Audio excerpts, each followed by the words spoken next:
the different data points here just refer to the quantiles associated with different probabilities. For example, this is 1%, 2%, 3%, so this is 99%. Okay, and if you connect the dots, this will give you a line, and this is what we call the scatter plot. Okay, and the interesting thing about quantile plot is if the two data sets is coming from the same distribution family, okay, then this line will have to be a straight line. Will have to be a straight line. So that is the very defining feature of a quantile plot.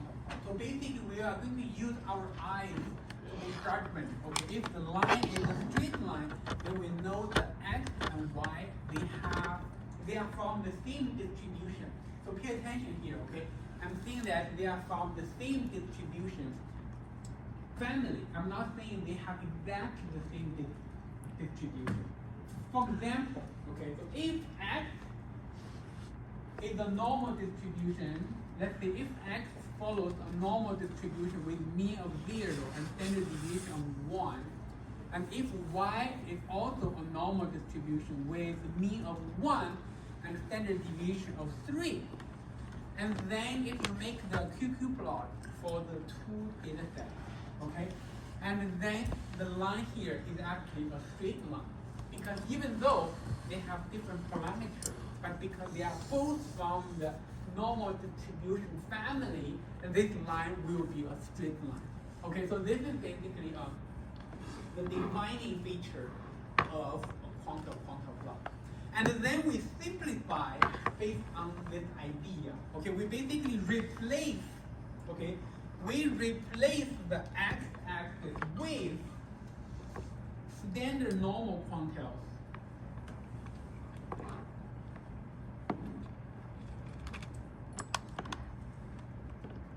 And then we replace the y-axis with the data quantile. Okay, and then we are basically contrasting the data distribution with a normal distribution. Okay, so basically, again, we will have kind of a lot of dots here. Then you can make the connection, and it will be potentially something like this. And then you quickly realize this is not a normal distribution because the line is not straight. Okay, because the line is not straight. And then we can also make a hypothetical normal distribution line, and this will be a straight line. And then you can quickly say, okay, the black line is deviating from the red line. That highlights, okay, the particular data you're plotting on the x-axis does not follow a normal distribution. So how do we make such plot? So in R, okay, we have very kind of simple command. One is called the QQ norm. Okay, the other is called the QQ line. Okay, the QQ norm will make the black line, and the QQ line will make the red line. And then you quickly find out, okay, in the middle part or the middle portion of this kind of data distribution, the black line is coinciding with the red line. Okay, but toward the two ends, okay, the left tail and the right tail, the departure is becoming, more transparent. And that is where the tails are coming from. And we know this is exactly the kind of QQ plot corresponding to the stock market return. And then we realized, and we actually learned that this is called the fatter left tail, and this is called the fatter right tail. So I expect you guys, okay, to be able to interpret what that means if I give you such an example. For example, what does this mean? You know that it tells you that, okay, in the daily stock returns on S&P 500, okay, returns or really negative returns, they are happening or they are occurring more frequently than suggested by the normal distribution. Or in other words, maybe the normal distribution will tell you that, okay, events like, on S&P 500, like in the negative 5%, negative 6%, this should never happen. Okay, with the probability of very, very, very small. But in the data, that frequency is way larger 0. So that is basically what we call the fetter left tail. And then what is very interesting in the stock data, in the stock return data is that we also have those kind of really big return days. Okay, basically on a particular day, the stock market can bump by like 10% or like 8%. Okay, so basically that will give rise to such tail called the fetter right tail. So basically the really good returns are also happening more frequently than suggested by the normal distribution. And that's exactly why one typical advice we give investors is that you need to stay in the market. Okay, you need to stay in the market. Because if you don't stay in the market, then you could make days like this. Okay, if you make a day with returns like 7%, you are like making a full year. Okay, so that is a kind of interesting thing with respect to investing in the stock market. And another related kind of anecdote is that actually you may ask, okay, I know the very negative return they happen during the kind of when investors panic. Okay, when there is some kind of extreme uncertainty hovering in investors' minds. For example, in the pandemic period, okay, when the government, declared, we should shut down the economy, and then investors panic, then you can see the market tanked, for multiple days happening in this area. And actually, the really good returns, they are also happening during such periods. Okay, so basically, so sometimes when investors panic, they sell stocks, okay? And then the next day they realize, okay, maybe we have overreacted yesterday, then we should quickly buy back the asset. Then that will push up the stock price and giving rise to very good returns. Okay? So this is basically the nature of investing in the stock market. And then we know that, for the S&P 500 raw returns, the QQ plot looks like this, okay? And for the S&P, for the standardized returns,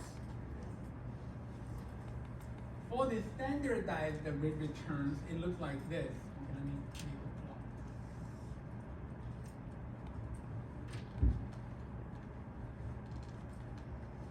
Okay, this is the QQ plot for RT head. For standardized returns, the QQ plot also look like they are departures from normality, like in this area and in this area. Although if you compare the raw return departures and the standardized return departure, the departure from normality is smaller, okay, in the case of the standardized return. And we call this pattern unconditional non-normality, and we call this conditional non-normality. And exactly because the stock returns, they are conditionally non-normal, and we will have to think about some ways or some approaches to potentially capture such non-normality. And we talked about two approaches. One is called the filtered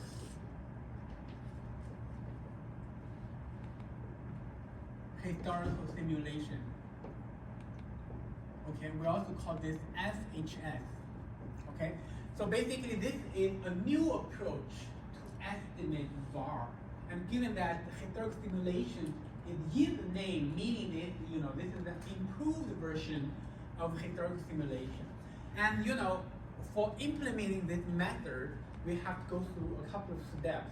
Okay, the setting is always the same as before. Okay, basically whenever you have to estimate VAR, you have historical returns. Okay, and this is RT plus 1. Okay, so basically the first step in going through the future historical simulation is you have to take a historical window of data from the most recent history and estimate the Garch model. And basically you can use the Garch fit function in the SGART package. Okay, and the estimation process will give you the parameter estimate. Okay, it will also give you a fitted volatility process and then you will be able to get the forecasted volatility, okay? And then in step number 2 is that you need to kind of write down the standardized return and the ratio of raw returns skewed by the weighted volatility right here, okay? And then the third step is you need to make a histogram. Okay, you need to make a histogram of the RT head. Okay, make a histogram of the RT head and find out the respective quantiles from this kind of histogram. For example, if we are trying to get the 5% VAR, then you need to find out the 5% quantile of our RT head. The very last step is that the VAR, if FHS is going to be equal to the RT head quantile times the sigma t plus 1, and do not forget about the negative sign in front of it. Okay, do not forget about the negative sign in front of it, because this RT head quantile is most likely a negative number, because you can take a look at this histogram distribution, right? It's centered around 0, and then here, more often than not, it's going to be 0. And then this RT head quantile is going to be negative. Then the negative and times negative, it will give you a positive number. And that is what is required for any VAR measure. Okay, and we have to use S&P 500 again to illustrate the estimation, this estimation approach. And we learned that, okay, this VAR, when we compare this version of the VAR with the Garch version of the VAR, and the deviation is really coming from, when there was a lot of tail risk in the market. Think about, I think October of 2008. Okay, that is, the most panic episode in the global financial crisis in 2008.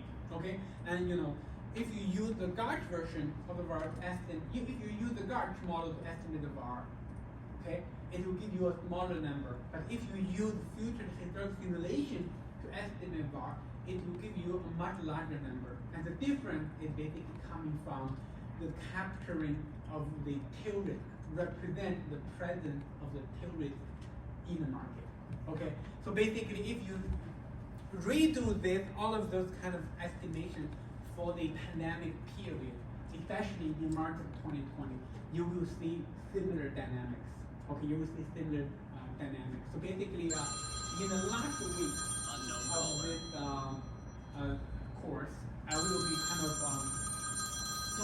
basically we wanted to learn more about what happened in the more recent market. Okay, so in that lecture, I will be basically redo the future historical simulation, for the time period from 2020. Okay, so right now we are around April of 2025. I think by the end of this month, maybe April 22nd or maybe April 23rd, we'll have more data. Okay, especially we'll know a lot of new things happening in between today. And basically we have 3 more weeks of data to play with. Okay. So again, okay, I wanted to emphasize that because when I was kind of checking about your grade for the midterm, okay, for the Garch question, a lot of students, okay, forget about the negative sign.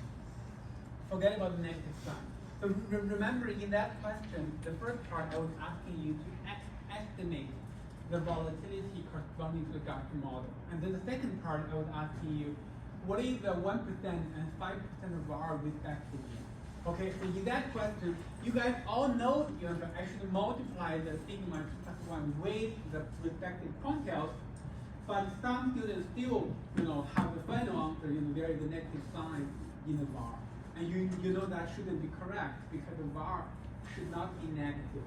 Okay, you should have a negative sign there, okay, to make sure the VAR is positive.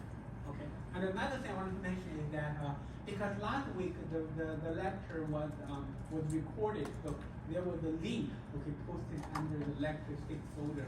So if you do want to go back and kind of watch the videos, and you can do that. Okay. So and then An alternative way of capturing the tail risk is that we actually introduce a new distribution. Okay, instead of using future historical simulation, we can actually learn a new distribution. And this distribution called student T.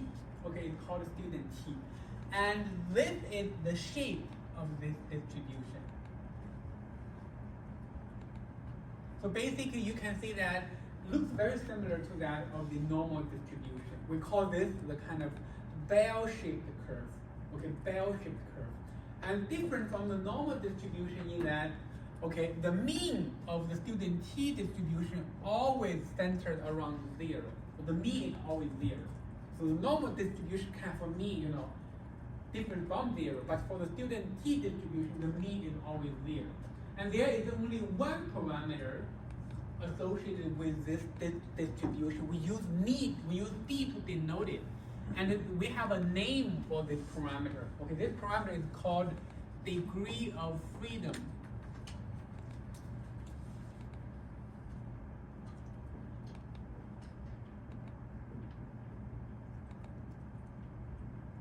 Okay, so this is simply a name.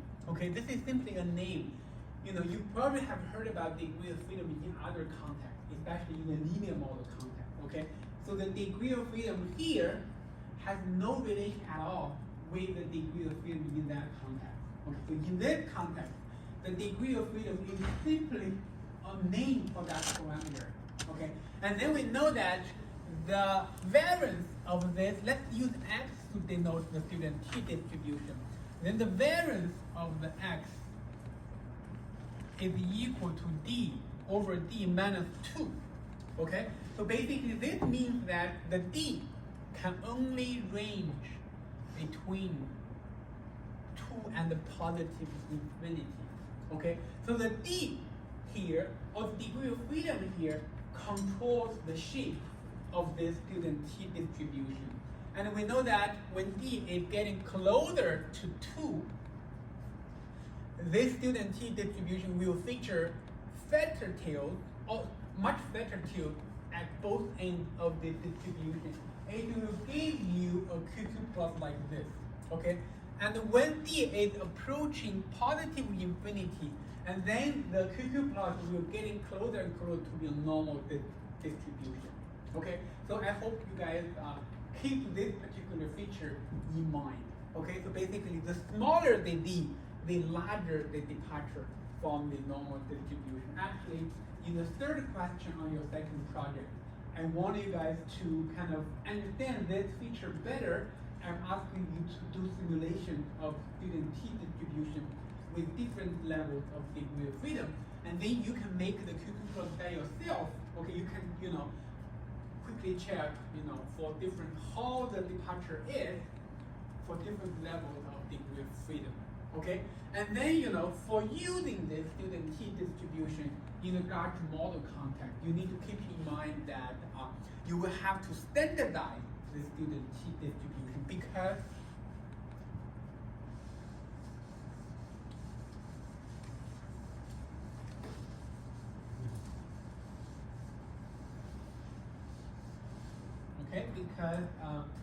in the generic model,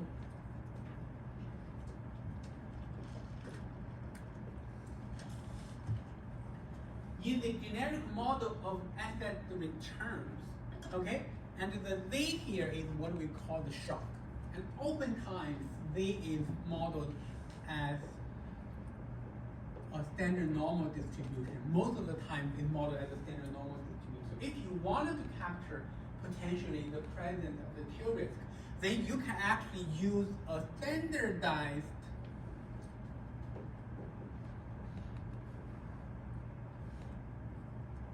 student T distribution.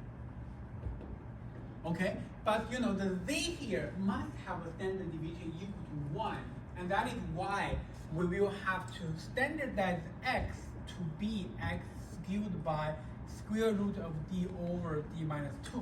And that will give you the standardized student T.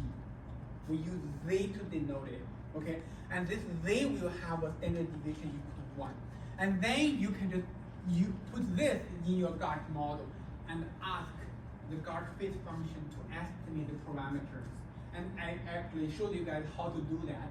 Okay, basically there is a conditional dist, okay, kind of specification or kind of input in the guard-fit function. You need to specify condition dist, okay, equal to std. Okay, this is basically standardized student t. And then the estimation output will give you an extra parameter. Okay, that extra parameter is basically the degree of freedom corresponding to the student t distribution. So, but when you're using, the estimation outcome corresponding to this version of the kind of the estimation, you really need to keep in mind the z here, okay, is the standardized student t. Okay, so sometimes you will have to multiply, this kind of factor. Sometimes you will have to kind of divide by this factor. Okay, so basically in the first question, on your second project, okay, so basically the very last question, I don't remember which question. Basically, we have the A, B, C, D, E, F, okay, G, okay, a lot of questions there. So the very last question I'm asking you, okay, under the student t distribution, what is the likelihood of an event like the Black Monday? Okay, so basically you will have to do something like this. Okay, but when you are estimating the magnitude, make sure you don't forget about the ratio here. Okay, don't forget about the ratio here. Okay, so, and this is basically what we talked about last week. Okay, this is basically what we talked about last week. And let's quickly take a look at what we're going to be doing today.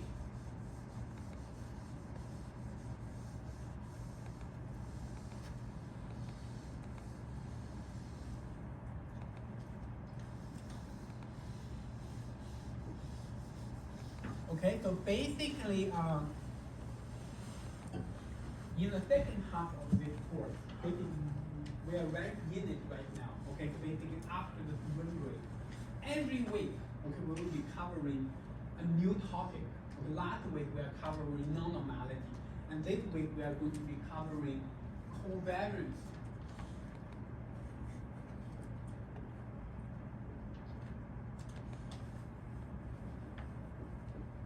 And correlation models. Okay, so each one of those topics is basically an extension, or is kind of a topic related to the Gauch model we talked about in lecture 5. Okay, but they are basically kind of extension in different directions, in different kind of contexts.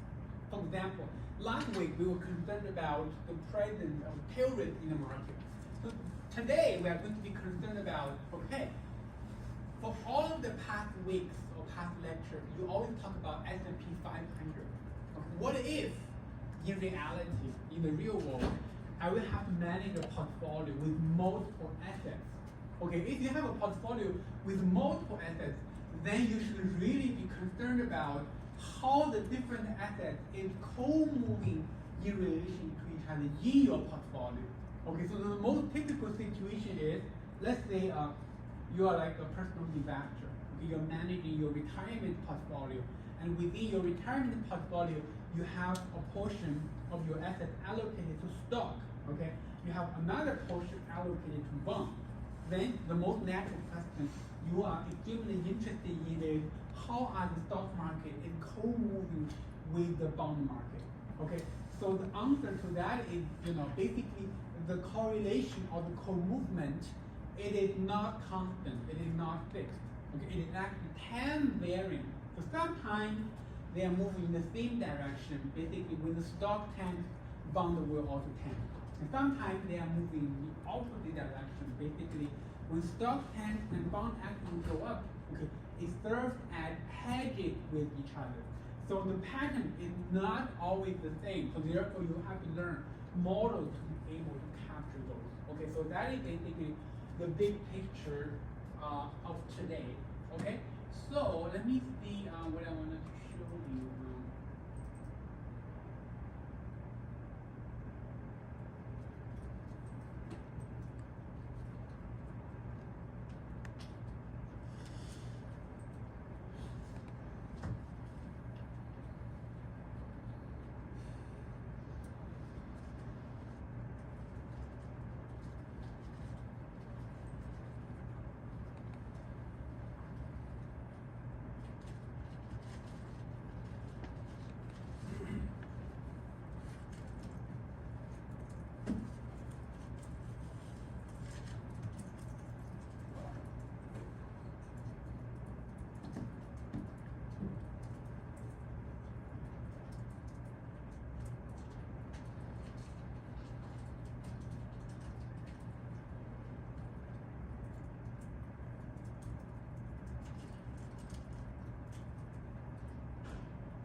Okay, so the first thing we wanted to talk about here is basically we will start from covariance and then we will move on to correlation.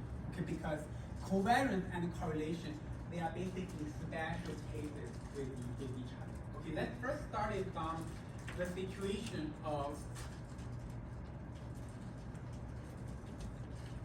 portfolio variance.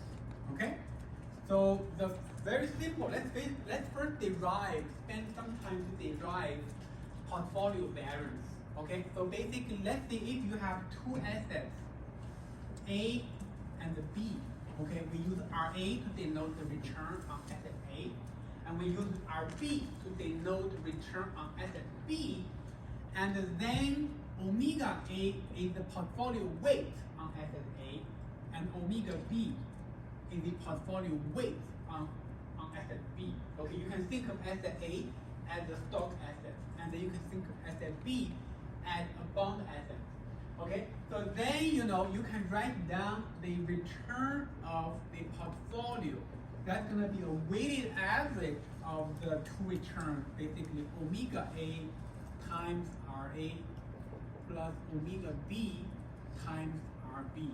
Okay, so basically this is the PF here, meaning the portfolio return. Portfolio return. And let's write down what is the variance of this portfolio.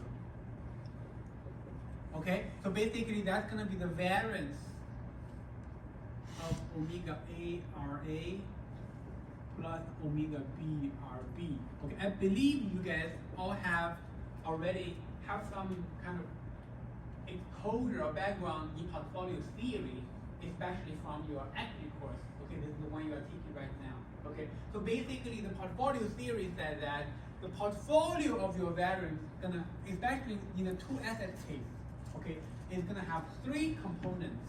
You're gonna have omega A square, sigma A square. Sigma A square is basically the variance of asset A, okay, and then omega B square, then sigma B square, or the variance of asset B, okay, and then the third component is what we call the 2 omega A, omega B, and then covariance between RA and RB. Okay, so this is one of the most important terms in this kind of portfolio variance derivation. Okay, because the variance of a portfolio is not only coming from the individual asset variance, but also coming from the co-movement between the assets. Okay, so this term is where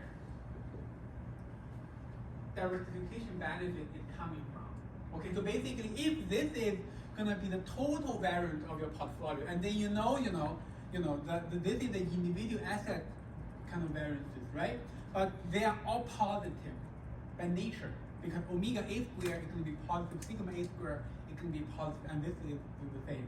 Okay, but this term can be negative. Okay, so this term can be negative, all depending on whether the covariance here is negative or positive. So diversification benefit basically meaning, okay, if you hold some assets that do not perfectly move with each other, then you can potentially reduce your portfolio total variance. Okay, so that is the importance of this term. It tells you how much benefit you can get from diversifying your portfolio. Okay, and then if we further write this down in matrix form, it can be written like this. Okay, omega A, omega B. Okay, and then in the middle we're gonna have a square matrix. Okay, the square matrix is 2 by 2. And then on the diagonal, you have the asset A variance, and then you have asset B variance. And in the off diagonal kind of entry, you're going to have the covariance between asset A and asset B. Similarly for this, okay, it's going to be the covariance between asset A and asset B. And you can see this is basically a 2 by 2 matrix. This is basically 2 by 2 matrix. And then further times by a column vector, which is written down like this. Okay, I assume you guys all know how to do matrix multiplication. Okay, if you kind of extension this, okay, basically if you manually do the matrix multiplication, you will be able to get, you know, the 3 term up there. Okay, the 3 term up there. So why do we want to write this in a matrix form? Because we are only looking at the 2 asset case. So ultimately we want to extend this into a multiple asset case. That it's going to be much more elegant, okay? If you can write it in a matrix form, then everything is going to be clean and kind of elegant, okay, easy to understand. So let's further kind of understand what are the respective kind of elements, okay, in this matrix kind of expression or this matrix form of the portfolio variant. So basically, you can see if we use omega, okay, to denote this column vector, okay, this column vector is basically what? Basically portfolio weights, okay, omega A, omega B. They are there and they basically form of column vector. And what is this?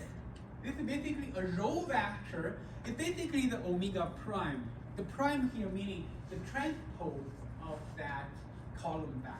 So basically they are the same thing. It's just like this is a column vector and this is going to be a row vector. Okay, if you write this as omega, as you know, if you use omega to denote this column vector, and then this row vector is gonna be the omega prime.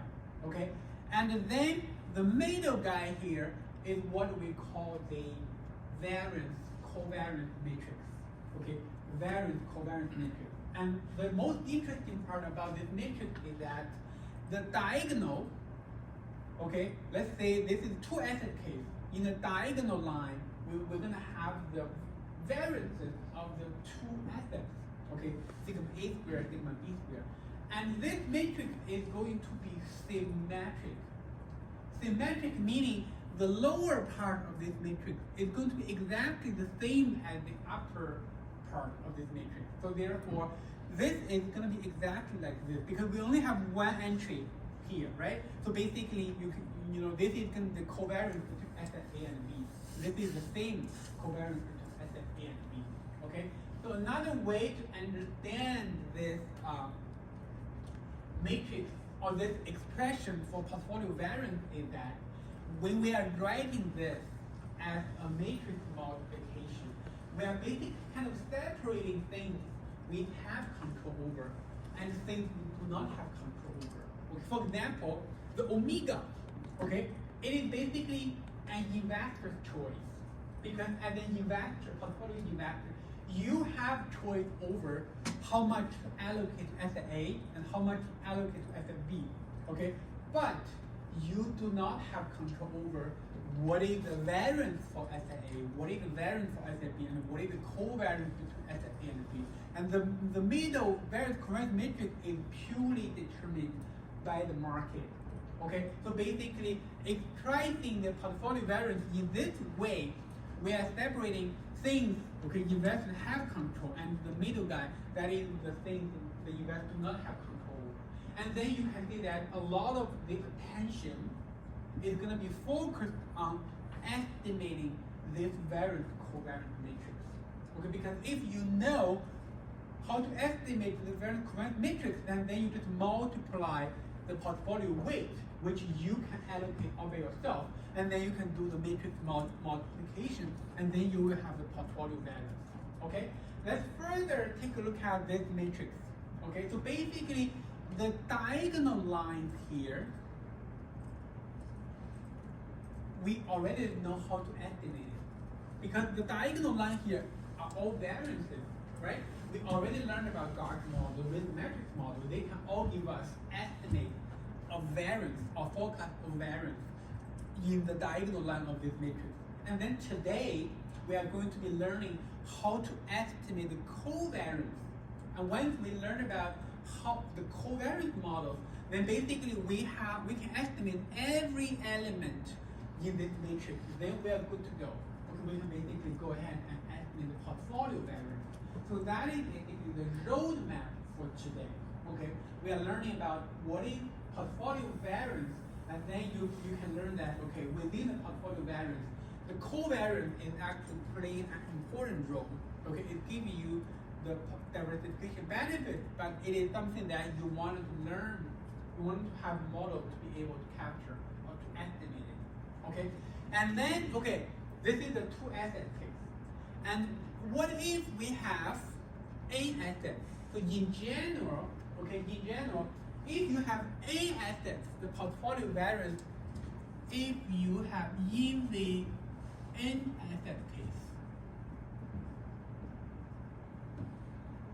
the portfolio variance is going to be written like this. So basically omega prime and then delta omega. Okay, omega is again the portfolio weight column vector, and the delta here is what we it's you know the notation for variance covariance matrix. Or let's write this out. Okay, so basically this is going to be equal to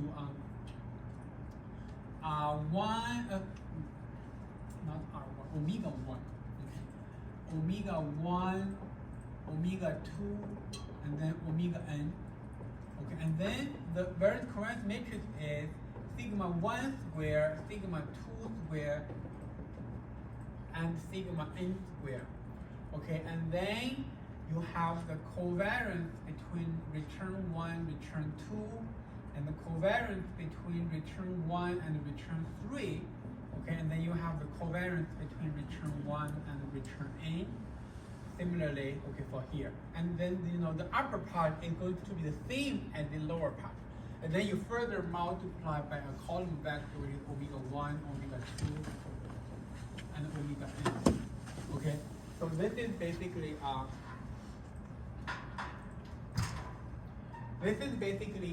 the portfolio variance in the n asset case.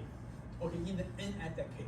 And you can see that the only difference between the two asset case and versus the n asset case is that the vector here is becoming bigger, longer, okay, and then the matrix here is getting bigger, okay, because this matrix is going to be n by n. It's going to be an n by n matrix, okay. So the next question I'm going to ask you guys is that, think about how many unique covariances are there in the lower part of this matrix. How many? How many covariances are there in the lower part of this matrix? And this is actually easy to figure out, right? N minus 1 squared. What? N minus 1 squared. N by? N minus 1 squared. N minus 1 squared, no. But getting close, okay, getting close. So let's figure that out. Okay, let's first think about how many elements in total are there in this matrix. N squared, N right? squared. N squared. And then, you know, the diagonal line is not covariances. So therefore you deduct n number of entries there. And divide that by Basically, 2. n number of variances, right? Then you divide by 2 because the lower half and the upper half, they are the same. Basically, this is a symmetric matrix, meaning the lower half and upper half, they are the same entries. So therefore, in total, we are going to have this amount of covariances. Okay, this amount of covariances.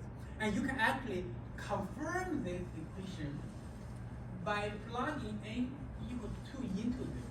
Like in the case of two assets, this is going to be equal to n times n minus 1 divided by 2 going to be equal to 2 times 1 divided by 2 equal to exactly 1. Okay, you can see this is correct because in the two asset case, we indeed only have one covariance. Okay, and in n asset case, that's going to be the formula. But let's quickly check. If you have 100 assets in your portfolio, how many covariances will you have? Okay, or how many covariances you have to estimate? Okay, in the case of 100 assets, then you will have to times 99 divided by 2. This is going to be equal to 4950. Then you quickly realize a problem here. The problem here is that even though we have only 100 assets in portfolio, 100 is really a small portfolio considering how many assets in the investment universe we have access to. Okay, 100 is really just a small number, but the number of covariances you have to estimate is already a gigantic number, almost 5,000. Okay, almost 5,000.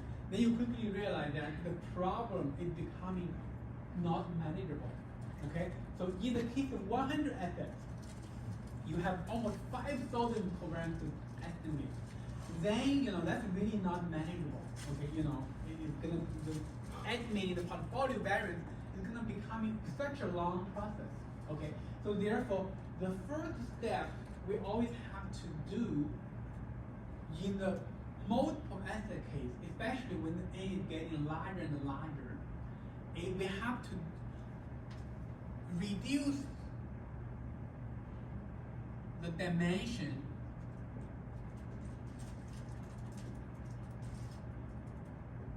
of this various covariance matrix. Or I think in industry or in practice, we call this dimension reduction. Okay, we sometimes call this dimension reduction. So basically, we wanted to make sure the problem is getting more manageable. If we have 5,000 assets there, and this number is going to become millions or even bigger than that. Okay, then you can imagine that it probably take you a month to be able to estimate the covariances for each individual asset pair. Okay, so therefore the first step we always have to do in the case of multiple assets is we have to reduce the dimension of this variance covariance matrix. Basically, this is the variance covariance matrix. Okay, and this is what we call a dimension reduction process. So basically, to highlight, okay, I think every year when I'm kind of trying to highlight the severity of this problem, I wanted you to have some kind of ideas about how many assets investors typically have access to in the investment universe. We think about you are a kind of a hedge fund, okay, or like in the high frequency trading kind of industry, okay, and then there's so many assets there. So let me first ask you guys, can you take a guess how many individual stocks we have in U.S. only? What is the magnitude? We know there is an index called S&P 500, meaning there must be more than 500 individual stocks out there. But how many in total? 5,000. What? Over 5,000. Over 5,000? Yeah, I said 5,000. Okay, so 5,000 is basically in the ballpark. Okay, so basically you may wonder what is determining this number. Okay, so basically whenever there are stocks or companies going public, okay, going through an IPO process, then we will have a new stock being listed there. Okay, and sometimes company will choose to go private, then they will get delisted from the public equity market. So that's why this number is actually fluctuating. So sometimes we have more, sometimes we have less. But right now, I think in the past maybe 10 to 20 years, we are approaching about 5,000 stocks in the U.S. And on global scale, U.S. equity market is about 40% of the global market cap. Okay, meaning that if you take into account the stocks, an investor can also invest globally. Okay, there are a lot of stocks you can invest globally. Okay, and then that magnitude could become like more than 10,000. Okay, and then this is only the stock market. We haven't even talked about other asset classes, for example, bonds. Okay, and bonds will include government bonds of different maturities, and we have corporate bonds. Okay, and then we will also have the bonds issued by different countries. Okay, that's another gigantic asset class. And then nowadays we also have cryptos. Okay, we also have a commodity. Okay, like oil. Okay, like kind of gold. Okay, all kind of things that are being traded out there. Those are all potentially investors can invest in, and they can all show up in your portfolio. So therefore, I think the thing I want to highlight here is that the investment universe is gigantic, it's huge. Okay, it's huge. Even though most of the time in the U.S., okay, we are focusing our attention on S&P 500 or even the top 20 or top 10 companies that are being mentioned all the time. But the universe is actually pretty big. Okay, so therefore, a potential portfolio you want to manage potentially is a very gigantic portfolio, and therefore the first thing you want to handle is to reduce the dimension of this variance covariance matrix. Okay, so how do we do that? And in this lecture, I want to show you something called, or a process called exposure mapping. Okay, and let me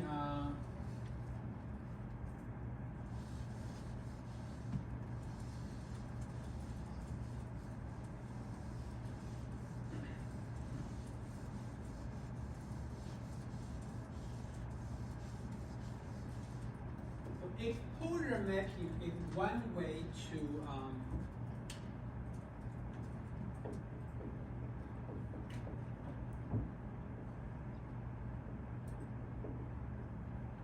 one way to reduce the dimensionality of the variance covariance matrix. Or let me show you how to do that.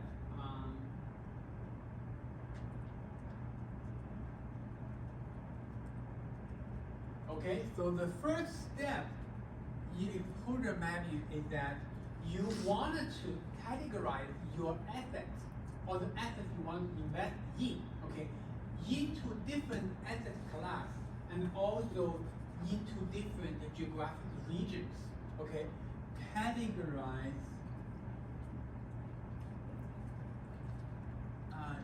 the assets based on asset class and geographic regions. Okay, so why do you want to do that? Because for different asset class, we will have different models to capture it.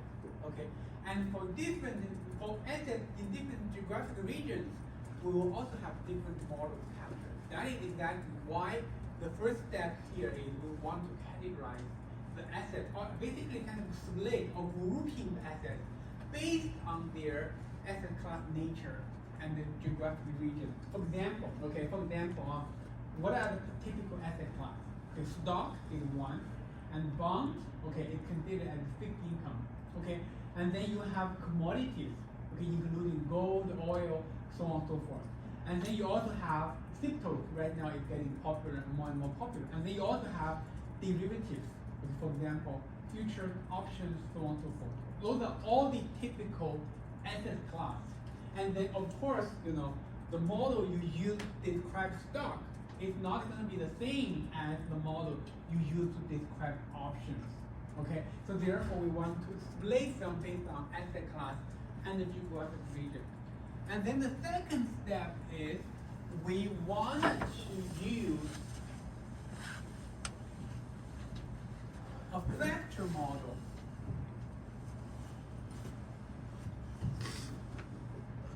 to express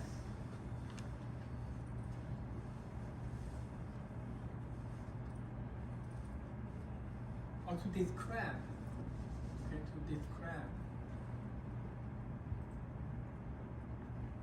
each asset as exposures to factors within each kind of category, okay, within each category. Okay, this sounds like very vague and abstract. Okay, so let me use one example to highlight how do we do that? Okay, how do we do that? So a very simple example here, an example, basically we have, let's say we have 30 assets in total. Okay, 30 assets in total. And then turns out 10 of them, they are all in the US equity market. So basically they are all stocks kind of issued in the US or listed in a US exchange, for example, NYSE. Okay, so you have 10 from US stock market. Okay, let's say we can use basically you have the the return we are going to be using the listing here. So let's see this R1, R2, and R10. Okay, basically this is the symbol or the notation for the 10 returns within the first group here. Okay, the second group we have 10 stocks from Europe. Okay, we are not specifying which country. Okay, we are just saying one of the companies from Europe. Okay, and then let's see we also have another big kind of category is 10 bonds or 10 government bonds in US. Okay, so basically the bonds, even though it sounds like simple assets, but they have different maturity and a different risk level or different credit rating. Okay, for example, you guys know the AAA bond, okay, the BBB bond, and the CCC bond. Okay, even the BAA or there are some kind of intermediate risk levels. So the credit rating means default likelihood. So basically, a bond more likely to default is going to be considered, like CCC or BBB, for example. And the bond that is considered very safe in investor's mind is going to be called a AAA. Okay, and across all the bond categories, basically within the bond asset class, we know the government bond is considered to be almost risk-free. Okay, almost risk-free. For example, the U.S. government bond, it's held by a wide range of investors, not only investors like retail investors like us. Okay, it's also held by investment banks in Wall Street, also held by kind of central banks from other countries.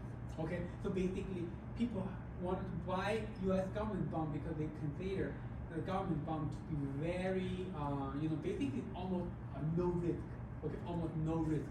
So basically the next step is that we have three kind of, let's say this is return 11, return 12, and return 20. Okay, this is going to be return 21 until return 30. Okay, so basically for each category we will have, basically we have three categories, right? And then the next step is we are going to write the return and having exposure to factors within each category. And then we also know that for the equity or for the stocks, the most popularly used factor model is what? Think about your equity course. CAPM. What is the most popular factor model you use?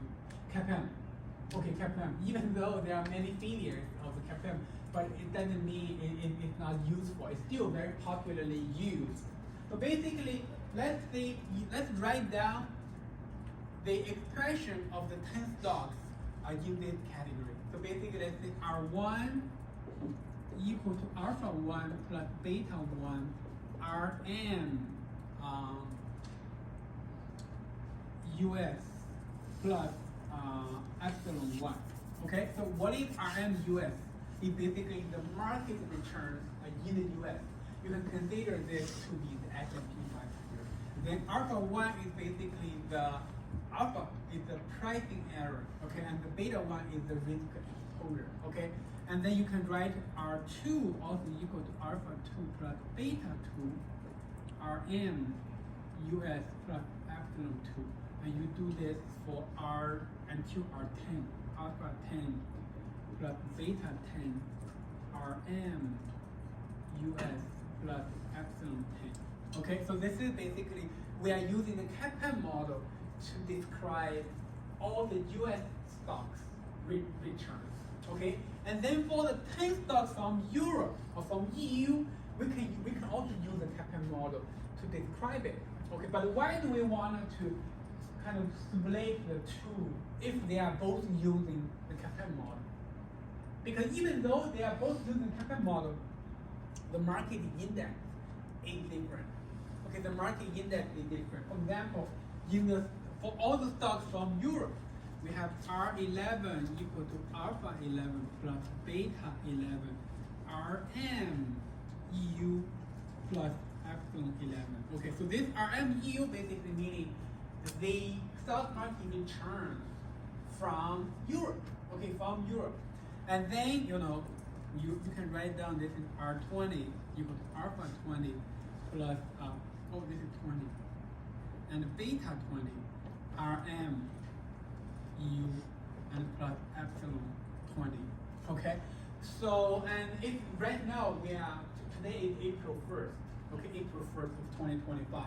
So basically, in the first quarter of 2025, take a guess which ETF is performing the best, across all kind of different specifications, like US, like tech, like energy, like EU, like international.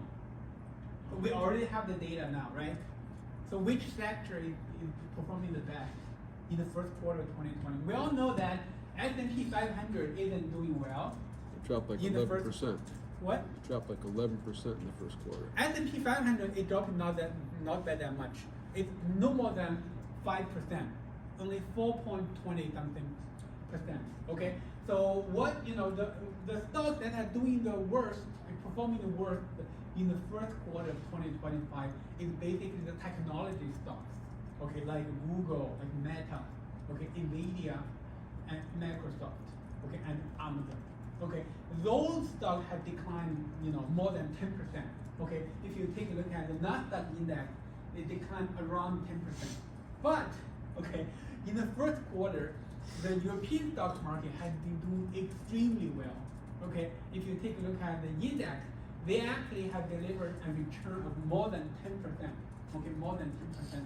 I actually just checked the data this morning. Okay, because we need to kind of wanted to have an understanding of how different asset classes have been behaving in the first quarter of 2025. So that's exactly the pattern we have found. So basically, why do I mention this? Because I want to tell you that even though the financial markets are highly integrated, but they can behave very differently. Okay, for a long time, U.S. stock has been outperforming the rest of the world, especially in the 2021, 2023, 2024. Okay, and actually some investors are saying, oh, international is dead. Okay, we don't want to put our money in the international market.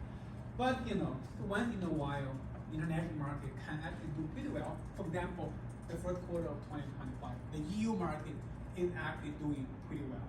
Okay, so then we can also use another model to describe the 10 bond assets in the US market. Okay, so for the bond asset class, so what are the typical models we use?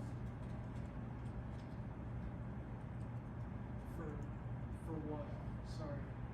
So what kind of factor models you can use to describe the bond asset class? Interest rate. How can you write it as a factor model? Basically, we want to write it as something like a linear model like this. So actually, in the bond asset class, okay, you also have a CAPM model. You can also use a CAPM model. So basically, you can also write this as R21 equal to alpha 21 plus beta 21 RM, and then this is gonna be bond, okay, plus epsilon 21, okay, and then R30 is gonna be equal to alpha 30 plus beta 30 RM bond plus epsilon 30. Okay, so basically, after you categorize the asset you are handling or you're managing into different categories, And then the second step is you can use a potential factor model to describe the returns as having exposure to the underlying factors. Basically, we have to use a certain factor model to write out the return as having exposure to underlying factors. So let's take a look at, for the US stock market, what are the underlying factors? It's basically the RMUS. That's basically the market for the US, okay? And the beta 1, beta 2, beta 10, they basically represent the individual or respective exposures to this underlying factor. Similarly, for the EU market, okay, the beta 11 and to beta 20, they are all exposed to the common factor, which is the stock market index in EU, okay? And similarly, for the 10 bond assets, they share the same common underlying factor, which is the market return in the US government bond market. And the beta 21 and to beta 30, they are the respective exposures. Okay, so in this particular example, I'm using the simplest case of the factor model. Okay, and by this point, I believe you guys also learned about other factor models. For example, in the US stock market, you guys probably have learned about the 3-factor model. Okay, the 5-factor model. Okay, those are basically the more complicated cases.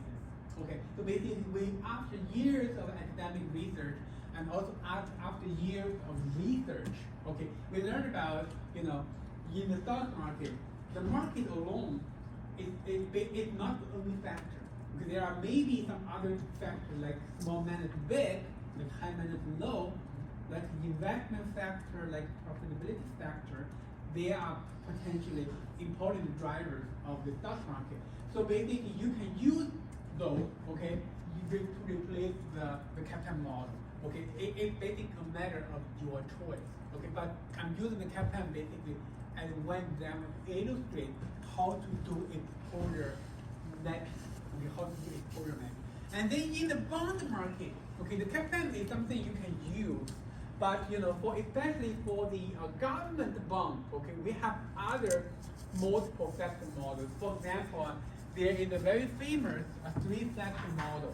Okay, there is a very famous 3-factor model for the U.S.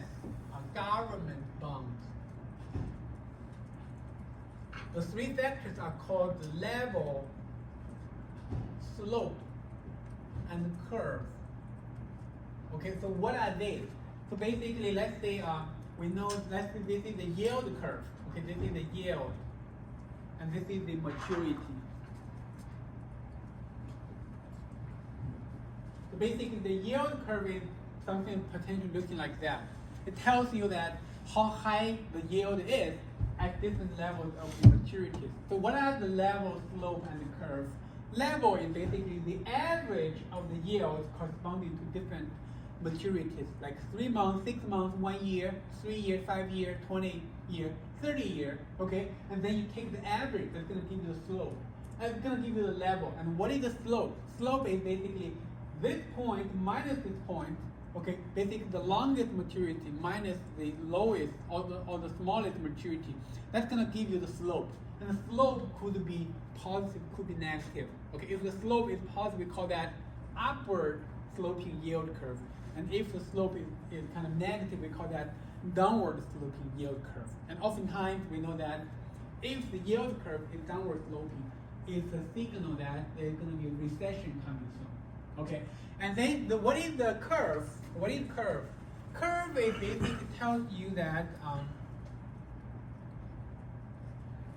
this curve is actually not a linear line. Okay, it actually looks like a quadratic line. The curve is basically capturing the concavity or the convexity of this line. Okay, I believe you will learn about those models in your fixed income course. So basically, the level, slope, and the curve factor, the 3 factors together can capture more than 99% of the bond market movement.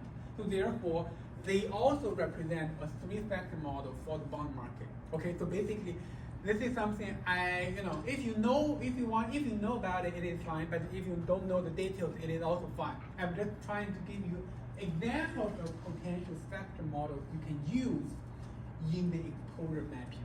Okay, and once you are done with this step, and then the next step is that you can write the portfolio variance like this.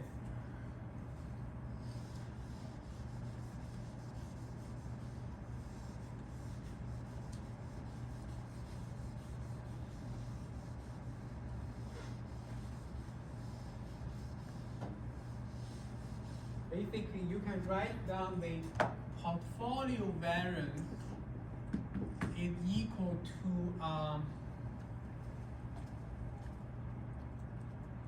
omega prime and beta prime, okay, and then delta, and then beta, and then omega. Okay, this is basically the matrix form. And now let me highlight what is there respectively. Okay, so basically, what is omega? Omega here is a 30 by 1 column vector because you have 30 assets here. Okay, omega is basically going to be equal to a column vector with omega 1, omega 2, and omega 30 in it. Basically, you have 30 individual assets. How much you want to allocate to each one of them? Okay, you put all of them in the omega, in this kind of omega column vector. And the omega prime here is the transpose of omega. It's basically a row vector of omega. Okay, and what is beta? Beta is basically the exposure matrix. Okay, it's basically the exposure matrix. So basically you can see we have beta 1 until 10 from here, beta 11 until 20 from here, and beta 21 until beta 30 from here. But we are going to be arranging those beta as a 3 by 30 matrix. Okay, let me write down what is beta. Okay, the beta is going to look like this. 3 by 30 meaning this is going to be beta 1, beta 2 until beta 10, and then this is going to be beta 11 until beta 20. This is going to be beta 21 until beta 30. Okay, and then all the other elements are going to be 0. Okay, so basically you can see all the beta, they are only showing up there. Okay, this is basically a 3 by 30 matrix. And then the middle guy is going to be the variance covariance matrix, and this is going to be 3 by 3. And what is delta? Delta is basically the variance. Okay, let me write this down as going to be the variance of Rm US. Okay, and this is going to be the variance of Rm U. It's going to be the variance of Rm bound. Okay, and then for this, it's going to be the covariance between Rm US and Rm EU. Okay, this is going to be the covariance between Rm US and Rm bound. Okay, and this is going to be the covariance between Rm EU and Rm bound. Okay, so basically you can see that the variance covariance matrix here is exactly the variance covariance matrix of the 3 factors within each category. Okay, is that. And then what is beta prime? Beta prime is basically the transpose of the beta matrix. This is basically 30 by 3. And then the beta prime is going to be 1 by 30. Okay, so now if you do the matrix multiplication, then you know you will get a single number. Okay, basically this is 1 by 30, 30 by 3, 3 by 3, 3 by 30, 30 by 1. This, if you do this kind of multiplication, you will get a single number. Okay, that single number is exactly the portfolio variance. Okay, you can see in contrast to our previous or earlier expression of omega prime delta omega, okay, we introduced the exposure matrix from the exposure matching process. And what is the benefits of doing exposure mapping. In the case of 30 assets, if you do not do exposure mapping, this variance covariance matrix is going to be 30 by 30. Okay, that's a gigantic matrix. But in the case of exposure mapping, we only have a 3 by 3 variance covariance matrix. Basically, we only have 3 covariances to handle. 1, 2, and 3. This is exactly what we call dimension reduction. We are able to reduce the dimension of the variance covariance matrix from 30 by 30 to 3 by 3. And if we do not do the exposure mapping, we will have to estimate 30 by 29 divided by 2 number of covariances. Now we only have to handle 3 covariances. That's basically, the nature or the reason why we are doing exposure mapping. Okay? Any questions with exposure mapping? How close does the dimensional reduction come to what the actual value is doing the 30 by 30? Can you see that again? How close does when you're doing with dimension reduction come to the actual 30 by 30 matrix? You mean how close are they? Yeah, with a 5%, 2%. You mean the kind of differences? So with the variance, what's the variance going to be with the dimension reduction? Within what percentage if you did them all? Oh, you're asking about if we Accuracy, actually manually do the Yeah. 30 by 30, how large the deviations will be, right? Well, this is a good question. I think the difference all come, basically, it's going to depend on how volatile your assets are within the matrix, right? Let's say if all the assets you're handling, they are extremely volatile assets like cryptos, then you can see the difference is going to be probably larger, right? But if all the assets you're managing are bombs, then probably the difference will be smaller. But I think to answer your question, I know what you're concerning about. Basically, how accurate this method is, right? So basically, overall, this is considered as a pretty kind of sophisticated and also practical way to handle matrix kind of dimension reduction. Okay, and how accurate this is also is related to the factor model you are using here. Okay, so basically the accuracy or the kind of deviation from truth is determined by multiple factors, or it's determined by the nature of your asset. It's also determined by or influenced by the factor model you are using, right? For example, we are using the CAPM model, and then you may think, oh, the CAPM model, we don't like it. So we want to use a more sophisticated model. Maybe it will improve the accuracy. We don't know. Okay, but in practice, okay, the exposure mapping is something that has been, I think it is a very mature method people are using, especially when they are managing a large portfolio. Okay. Oh, you have a question? Yeah. Specifically about factor selection. Mm-hmm. So is a practitioner looking at a specific range of p-values? P-value. Yeah. When selecting the factor. If you're You running your mean- regression and you get a p-value that you don't find statistically significant. You mean like when you are picking like 3-factor model versus 5-factor model? Yeah, but even like in a 3-factor model, it really depends on the factor. It's all about so. Yes. So you know the commonality, okay, the commonality between those factor models is what? The commonality is that they all kind of altogether is capturing a lot of the co-movement of the assets.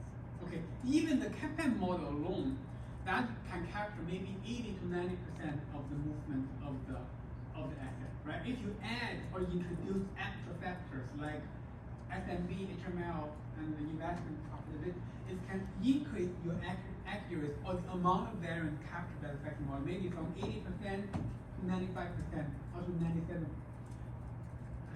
Okay, so I think to answer your question, So how many factors are going to be included here is basically if you are increasing the amount of variance captured from 80 to 95.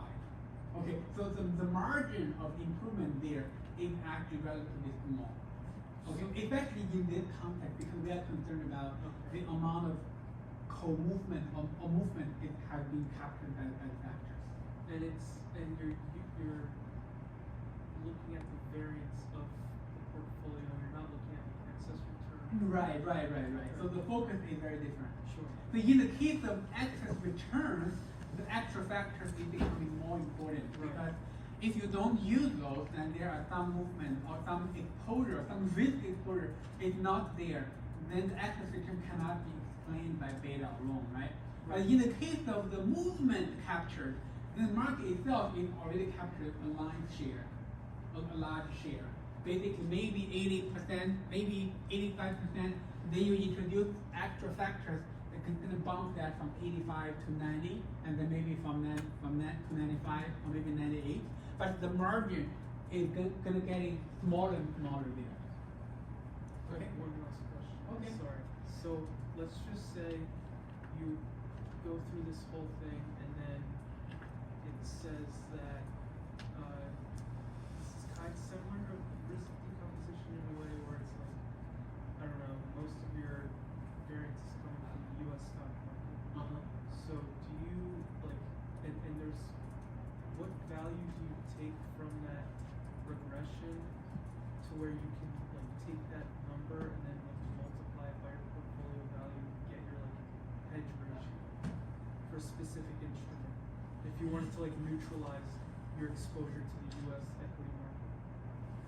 Like what is that value from the regression that you take? Well, here we are actually not trying to neutralize any factor. I'm just saying like hypothetically because I haven't been able, I didn't understand that when I did like when I read about it. Oh, okay. Can you see that question again? So basically, how do you neutralize the exposure to some factors, right? Right.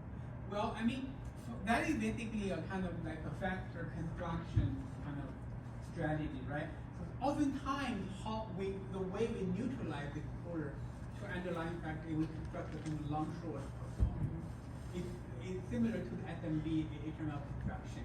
It's like, so if you do indeed behave, okay, the size of the stock is an underlying factor that is not captured by the market. How do you construct that?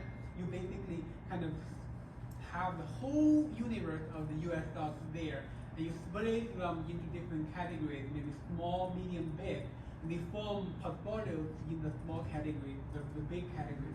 Then you take the short position in the small and the long position in the big. That's gonna be one way to get it kind of neutralized with respect to that. Thank you. Okay, so if no questions, let's take a break here, and then after the break, we will be further talking about covariance and correlation.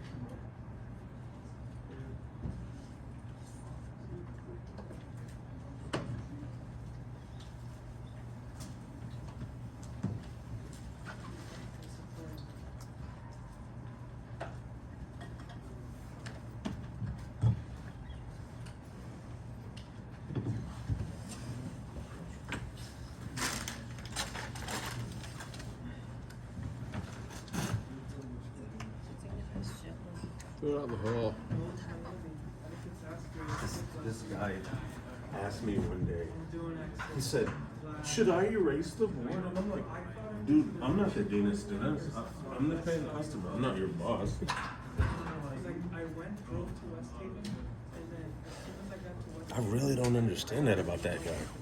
Like, he'll leave the whole board. know. Like, I'm too privileged to have to do that. were you in the service? No. Well, technically for a month I was, until they medically discharged me. We won't hold it against you. I was going to be a nuclear reactor operator. In the Navy?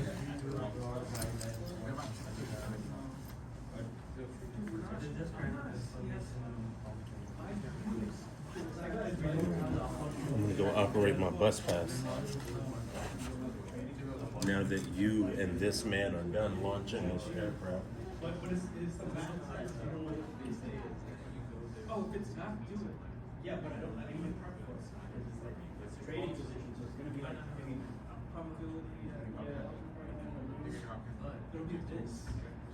Yeah, I know, but it'll be like it's shit like 1 minute to know all this question. No, but it'll be like you have like or like it'll be like I know that's what I'm saying. Like do you know like anything that I know? There's like like James like modeling questions. Like they will have I need to like learn that stuff first. Like I'm doing like linear algebra. No, the thing is I can do it, right? But the thing is sometimes when you're under a time crunch, you get like flustered with the very complicated ones. I have 700 lines for strong. All manually. Because I don't know how to do it. You did it in Python?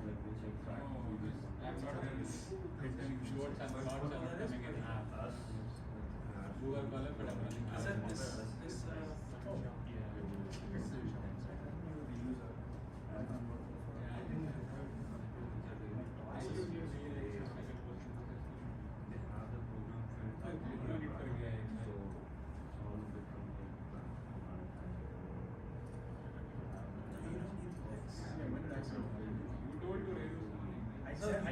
I said wait. I said you just go and download everything. I never said you need the variance of the asset lambda. But you know what? Didn't you finish all those? No, you said you were working on it. Were you done? Yeah, you know why I said thank you because I told her she said like I'm not able to download the data set. So I said you need to download all the data sets, so download everything. Yeah. Then it will work. Yeah, that's what I said that to I got a question for you. I know you closed at 10, right? Like this. I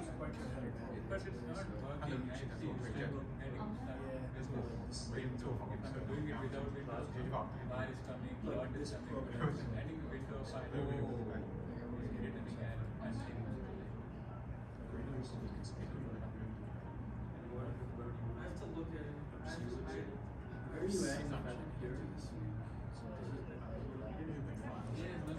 Yeah, I've got a question. You closed at 10, correct? Is that the last time you could place an order, or is that the last time you could pick up an order?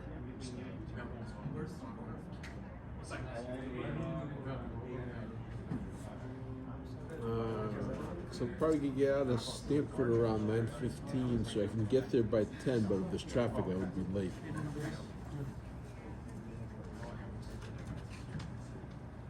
Okay, we'll work some of that out.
Yeah. When you said fix, I said I didn't use fixed data. I used the fixed data.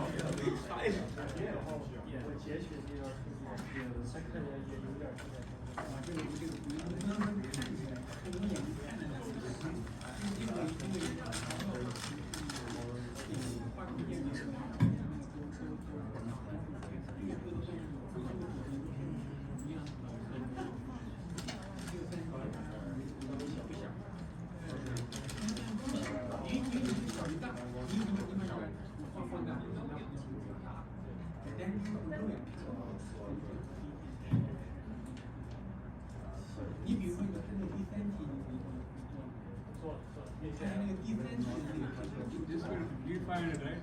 Just same thing for I and 那个没有，那个没有。 500. 等立体你就能知道。 This will get the window of 500 days. Yes. 就是它那个平台会变得 Then how to calculate VAR? 缩小。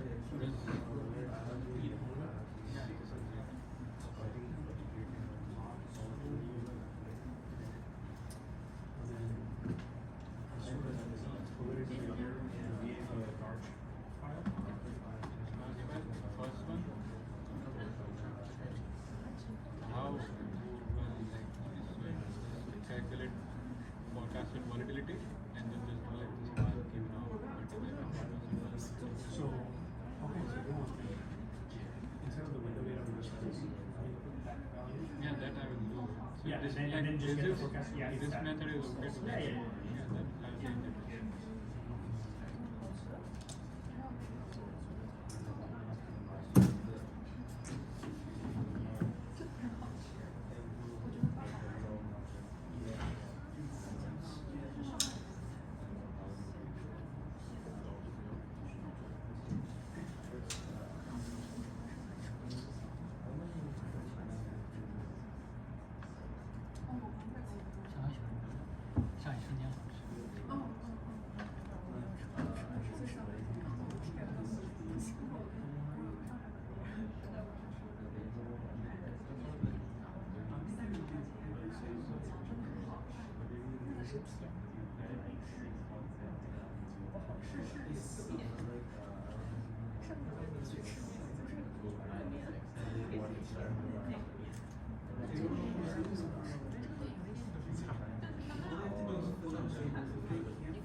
也可以，如果你把手机带上。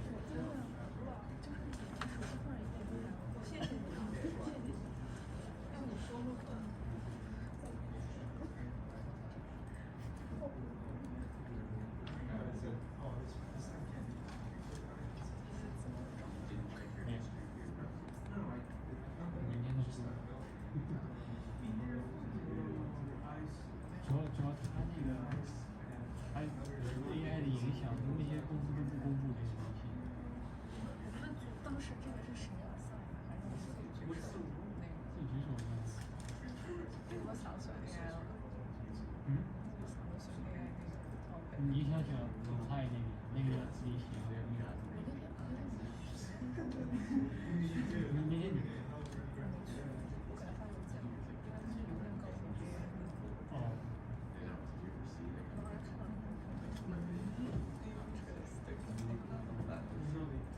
但是他说可以 coordinate，咱可以问问 if，然后准备 imply，问问他们 imply 的人数，然后当整个过程。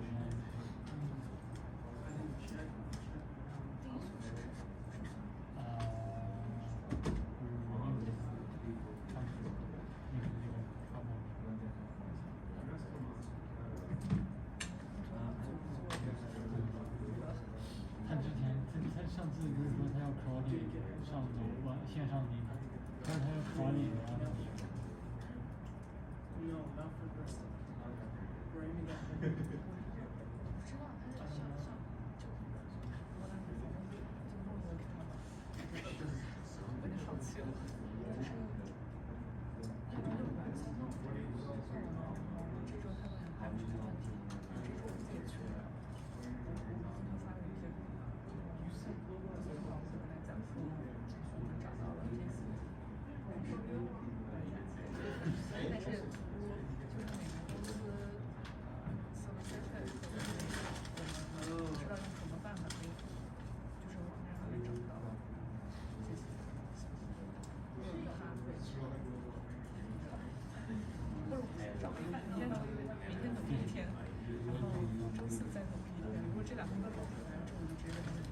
其实我之前问过他，我说我半天来拿，然后我说整个具体那些东西都不说细，然后我说这些东西都是商业秘密。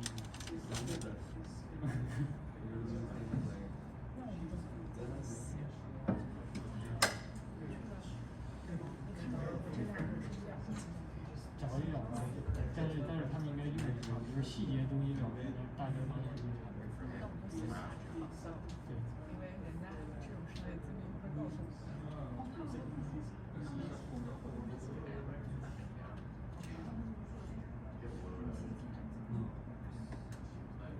他打电话过来。他会告诉你，我们一会儿会看 AI 的模型，然后你问他用哪个模型，他告诉你，就这个意思。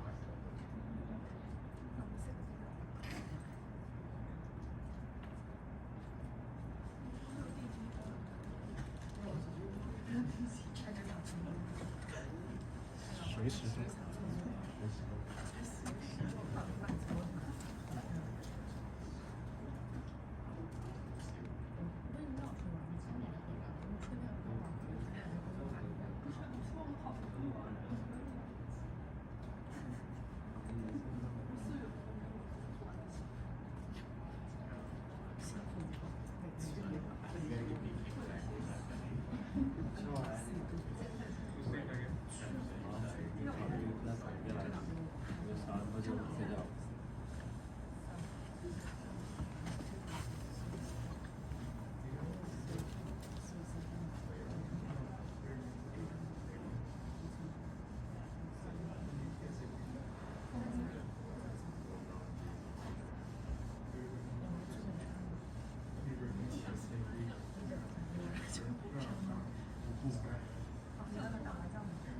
我也不打。他也不黑。不知道，睡觉、写作业。就这两事儿。做饭都行。就这三件事。I was gonna say like that's crazy. Also like I'm going to do this Really? Are you gonna send the email? Huh? Are you gonna send the email? I don't mind sending the email. Yeah, I'll send it tonight. Oh, so you want to do it tonight? Alright, yeah, okay. That's fine. I just hope Jakob doesn't say like, oh, we need to train him all. It's with the train. You just trained him. You did Adam, right? Oh, 对，听说你是那个公司。Wait, 是非常几何。你看到是有的。他没去啊，他在 Grand Central，他跟我讲，他在 Grand Central，他问我去干嘛做。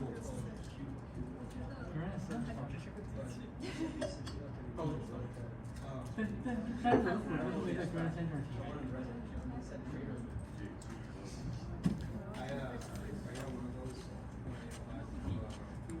他也去了，他也去了，因为他们那个公司。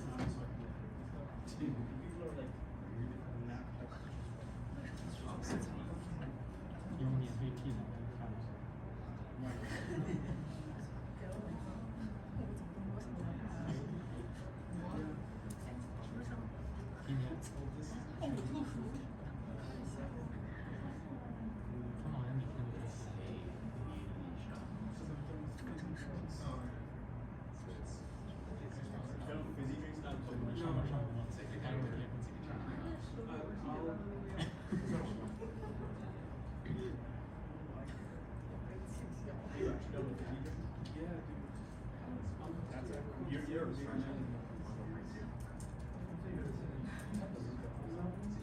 他们好像每天都在写。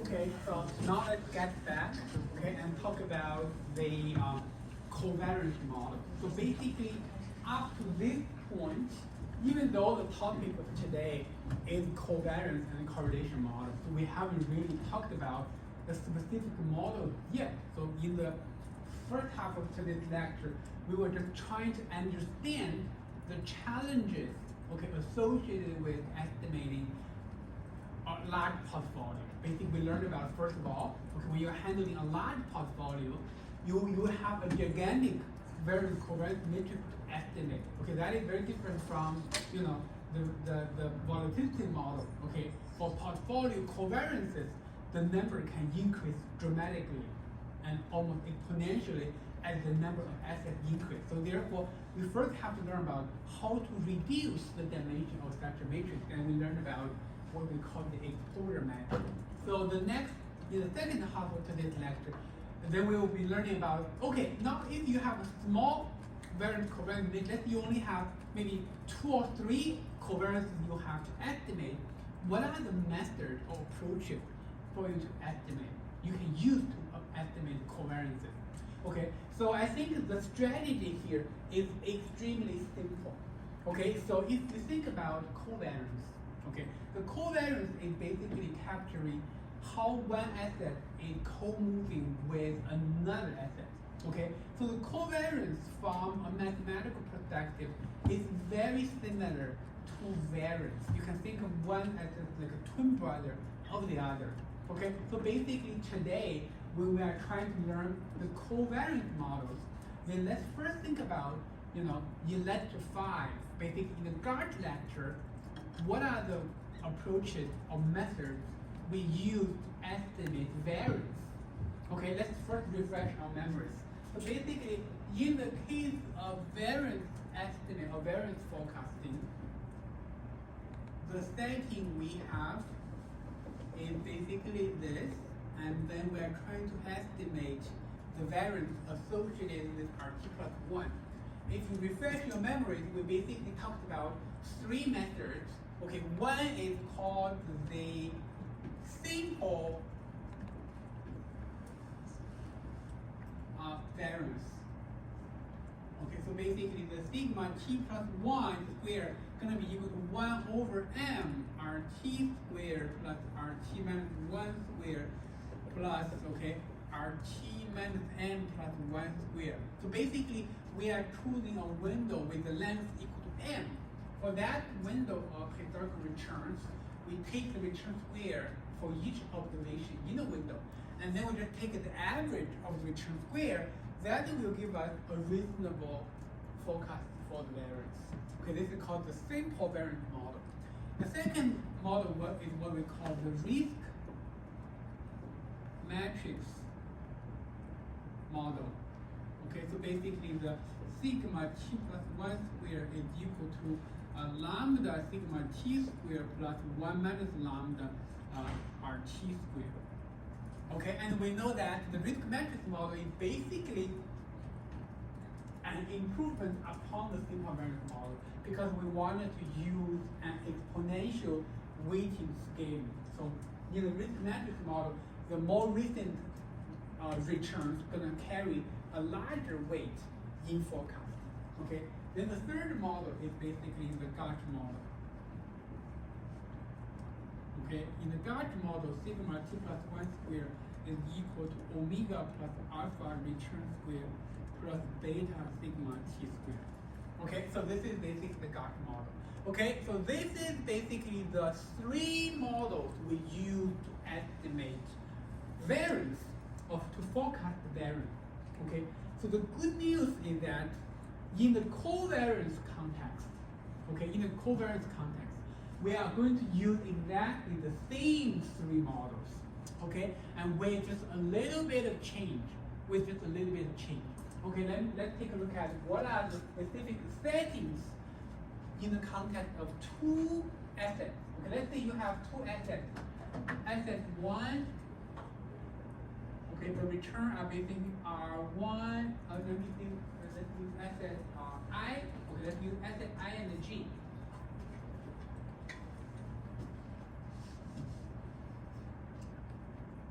This is asset I.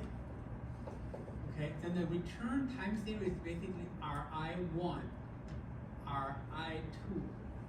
Okay, and then this is RIT. Okay, and then you also have the asset J, and this is RJ1, RJ2, okay, then RJT. Okay, you can see that when you have multiple assets, then the subscript here, not only you will have to put the timing in it. So for in a single asset case, the 1, 2, 3, 4 until T here only refers to the timing. Okay, but in a multiple asset, you will have to have I1, I2, the I and the J here refer to it's basically an indicator for the asset, okay, because we have two assets.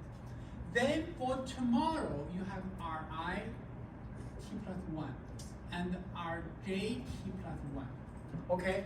So basically what we are trying to estimate is basically the covariance between Ri t plus 1 and Rj t plus 1. Okay, and take a look at the notation here. Okay, so basically we are going to use sigma ij t plus 1 to denote three lines here, meaning we are defining this, we are using this as a notation for the covariance between asset I and asset J tomorrow. Okay, and I think the notation is a little bit confusing because typically sigma means volatility. Okay, but when the sigma has subscripts like ij, then it does not mean volatility anymore. It's gonna mean covariance between asset I and J. Okay, so don't blame me. Okay, it's the notation being used in the textbook. Okay, so we're basically gonna be using that notation as well. So in case you are checking the textbook, you may be confused. Oh, why the professor is using different notations from the textbook? So basically, for simplicity and for consistency, we are going to be using exactly the same notation as the textbook. So in the textbook, we are using sigma ij, okay, t plus 1 to denote the covariance between asset I and asset J. Okay, so now let's take a look at how do we estimate a covariance. Okay, so let's say you have, let's write it down like this.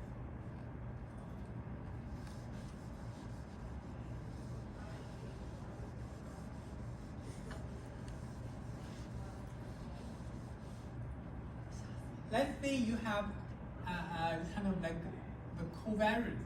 Okay, let's say you have x and y. How do you write the covariance between x and y? It can be write explicitly as the expectation of x, y minus the product of the expectation.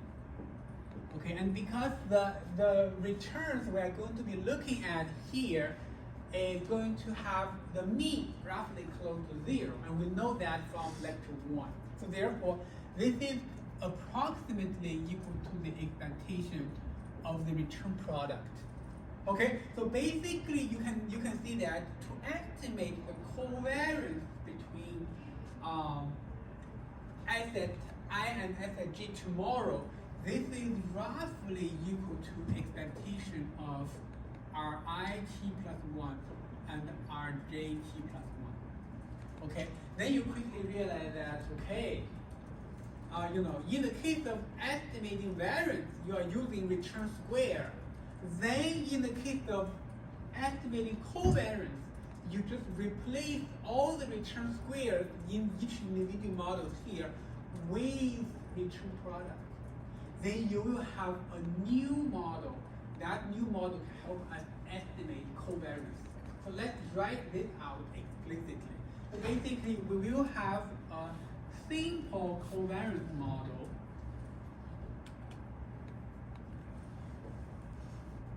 Okay, in the simple covariance model, the sigma ij t plus 1 is going to be estimated as 1 over m Rit Rjt, okay, plus Rit minus 1 Rjt minus 1 plus, okay, Rit minus m plus 1 and Rjt minus m plus 1. Okay, and then this is gonna be, basically you pick a window, okay, again a window with length equal to m from the historical data. With each window, you take the return product, okay, you take the return product. And then you take the average. That's gonna give you the estimate for the covariance. Okay, very easy to remember. You can just draw parallel with the simple covariance model. It's basically very, very similar. Okay, and then the second is gonna be the risk matrix model.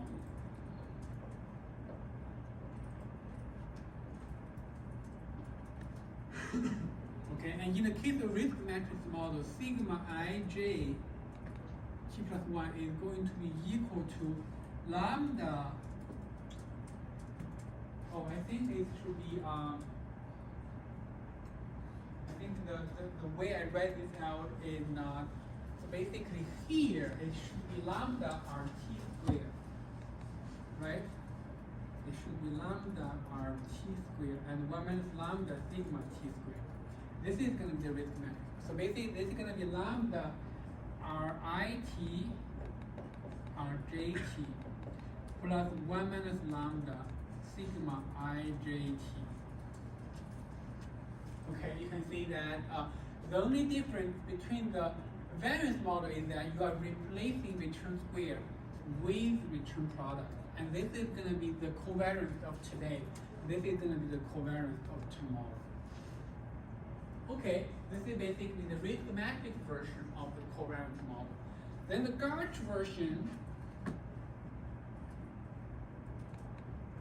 Okay, the Garch version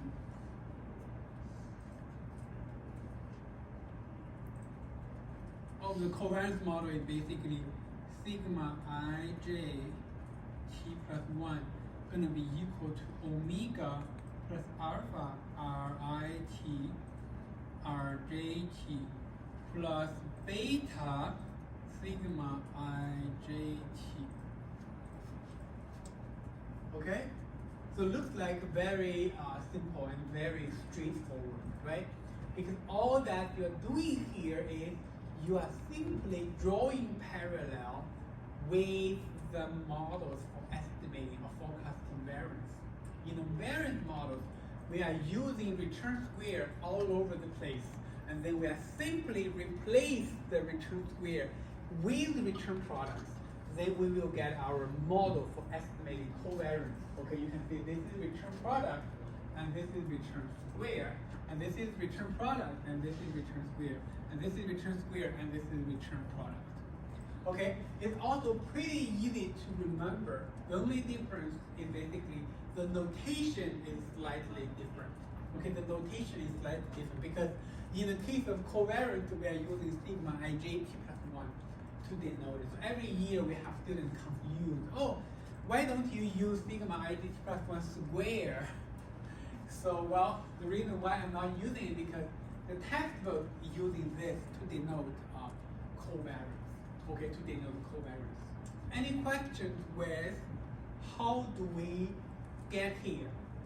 Okay, all I want you to kind of have, the best way to understand this is that you first need to understand what is the context. Okay, if you have two assets, how do you estimate the covariance?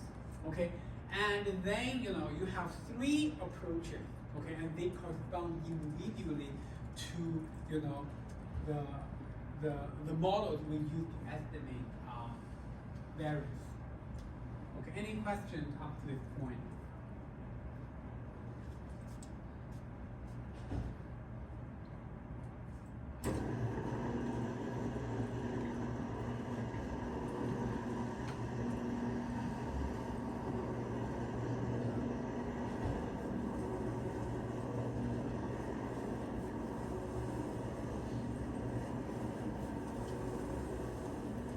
Okay, so the next I will show you some kind of examples. Okay, I'll show you some examples. So let's use the R code.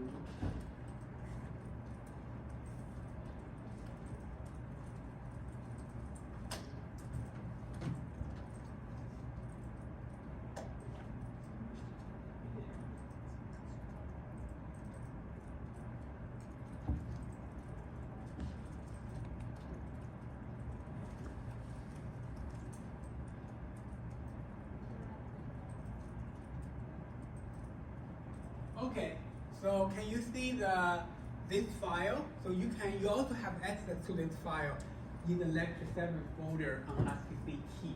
Okay, so basically you can see that the title of this Excel file is SP500 keynote, and A and B column are fairly familiar to all of you because this is basically the closing price on S&P 500 for exactly the decade from 01 to 2010. Okay, and then the third column, the C column here, is the new column. It's basically the T-bill note. Okay, it's the T-bill note, a kind of closing prices. So T-bill note is basically one kind of government bond. Okay, the note will have maturities ranging from 1 year to 2 years, if I remember correctly. Let me check. So basically, there is a website called the Treasury Direct. Okay, so this is basically the place. Okay, basically you can create an account there, and then within that account you can buy all kinds of U.S. government bonds. Okay, you can see that we have the T-bills and Treasury notes. Treasury notes, that is exactly the T-notes. And let's take a look at what is T-notes. The T-notes have maturity ranging from 2 to 10 years. Okay, 2 to 10 years. So basically, the third column there is the closing price of a T-bill note. I don't know the specific maturity of the T-bill note. Maybe you can find that information from the textbook because the example here or the data here is from the textbook. But regardless of the maturity, okay, we can calculate the returns of the T-bill note. Again, similarly as you calculate the returns for stock, basically taking the difference of the log closing price, that will give you the returns from holding the Treasury note. Okay, So this is the data, and let's take a look at our code. Okay, let's take a look at our code. So basically, you can see that I'm reading this data to our workspace. I'm calling that return data. Okay, return data. And then the next step is I'm going to calculating the returns. Okay, calculating the returns. I'm taking the log of the closing price and then take the first difference. That's gonna give me the returns respectively for S&P 500 and the T-bill note. And the T here is the length of the data. And then the next two, I will be plotting the return data time series as well as the T-bill note time series. Okay, let's take a look at the plots.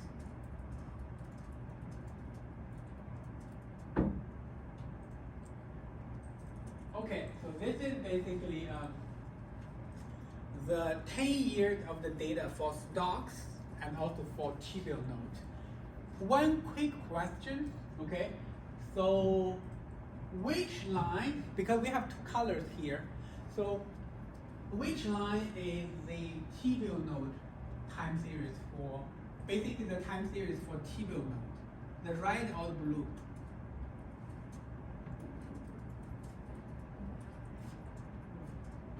Which one? Red. This is the return or the variance?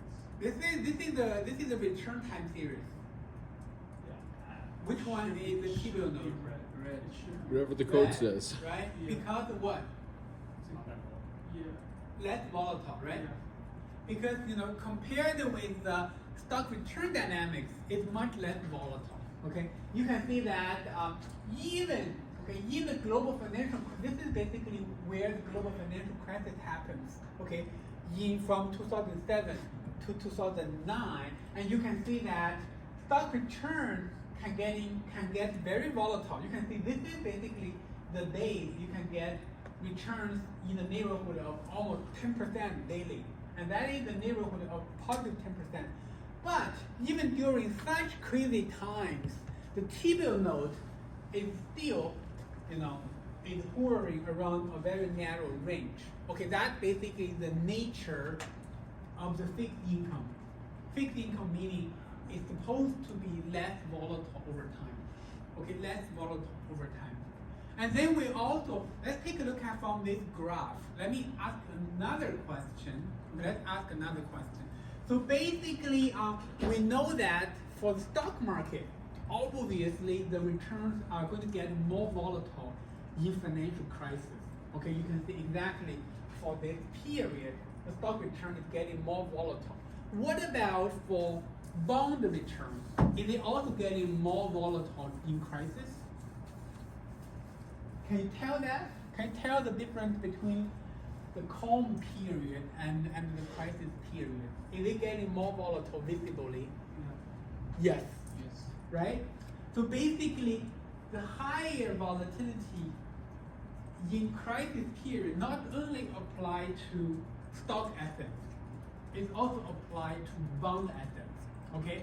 And actually, if you pay attention to a wider range of asset class, okay, including not stocks and bonds, like if you take a look at cryptos, you take a look at commodities, take a look at options, okay, it's the same pattern. So basically, when the market is getting more volatile, more uncertain, more stressed out, and then for all the asset classes, the volatility is going to get higher. Okay, that's the same thing. But from this graph, can you tell the co-movement between stock and bond? Can you tell that whether they are moving in the same direction or in opposite directions? No. No, right? It's very hard to tell because this graph alone you cannot figure that out. Okay, you can only tell, okay, if you compare the stock asset with the bond asset, I know very visibly stock assets are more volatile. Okay, if you focus your attention within the bond asset class, and okay, bond assets can get more volatile in crisis period. That's all you can tell from this kind of plot. And if you want to delve further into, okay, how the stock and bond are co-moving with respect to each other during such 10-year period, the answer is getting less obvious. Okay, then that's where you will have to resort to the covariance model to help you figure it out. Okay, let's take a look at the covariance model. So, and then let's take a look at the first covariance model, which is basically the simple covariance model, or the sample covariance model.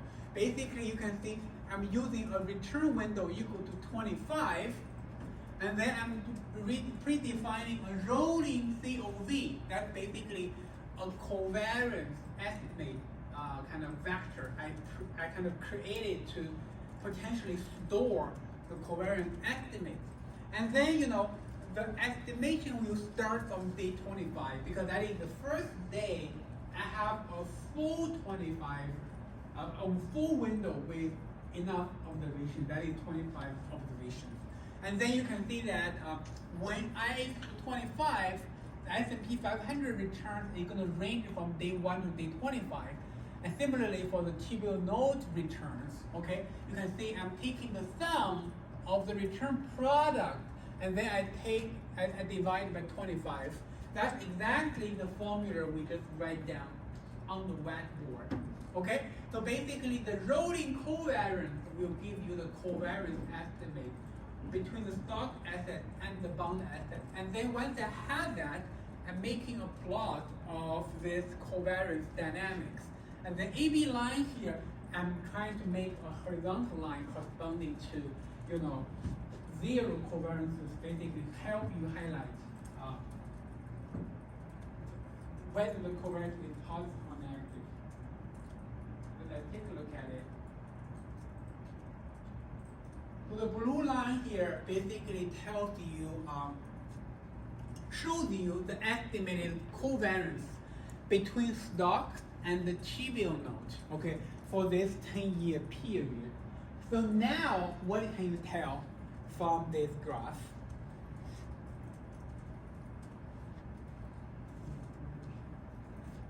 So what can you tell from this graph? There are a couple of important, okay, I think, okay, I hope, you know, you guys develop some kind of, how should I say? Intuition. Develop skills to be able to read the plots. Okay, that is very important. Because at the end of the day, even when I'm doing academic research, we are reading papers, we do not kind of read it long paragraphs. We oftentimes delve directly into the graph, okay, or the plots. Okay, because that's going to give you a lot of the tail of crucial information out there. So basically, if I'm asking you, okay, what are the important messages can you get from this graph? The mostly What are negative they? correlated. What? The mostly negative correlated. Mostly negatively correlated. So that is one. And what else? And financial crisis increases. It's getting even more negatively Yeah. correlated. Okay. So basically, to summarize. So if I'm kind of summarizing what I get or what I read from this plot. So basically, what I get is that during the normal times, okay, especially from 2003 to 2007, that is in the middle portion of this time series, stock assets and bond assets, they appear to have zero correlation. Okay, zero. You can see can bump up and down between the positive and negative, but on average, it is zero.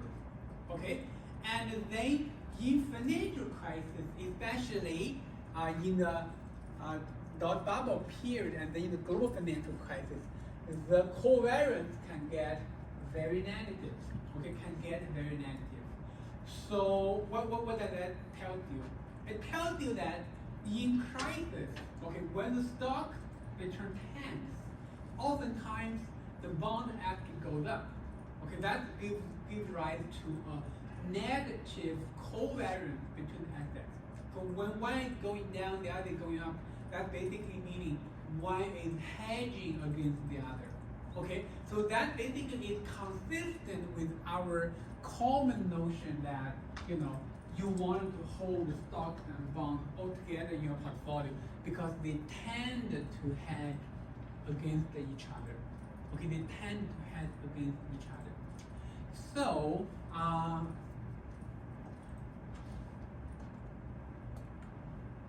and the third method we get from this graph is that, so the co-movement between assets is not a constant thing. Okay, it is actually time varying. Or it is actually time varying. So basically you can see it could be around 0 and could be negative. And actually if you extend the time horizon maybe to 2022, you will realize that the stock and bonds, they can actually move in the same direction, meaning that they can tank at the same time. Okay, so a very notable example is basically 2022. Okay, that is a year when the S&P 500 and the bond market tanked at the same time. Okay, so basically you probably have heard about, news articles from Wall Street Journal, like the collapse of the 60-40 strategy. Okay, so what is the 60-40 strategy? 60% stocks, 40% bonds. So basically, I think it's a very popular strategy. Basically, if you wanted to create a two-asset portfolio, and a safe strategy is you put 60% in stock and 40 in bond. Okay, it should create a very good hedge against the financial crisis or kind of down market. Okay, but in 2022, this strategy is doing pretty badly.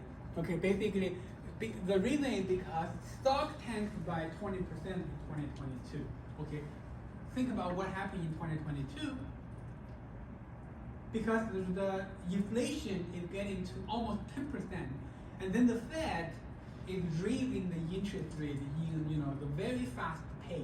Okay, basically the pace is faster relative to investors' expectations. So basically at that point, the stocks are getting sold off, and then the bond similarly. Okay, so basically the 60-40 portfolio is doing pretty badly.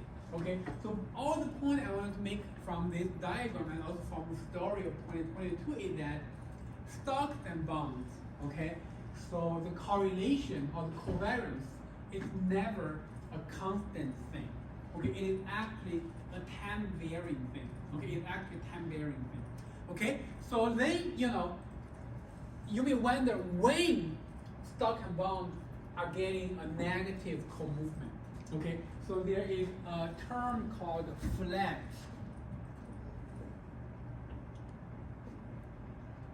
to safety.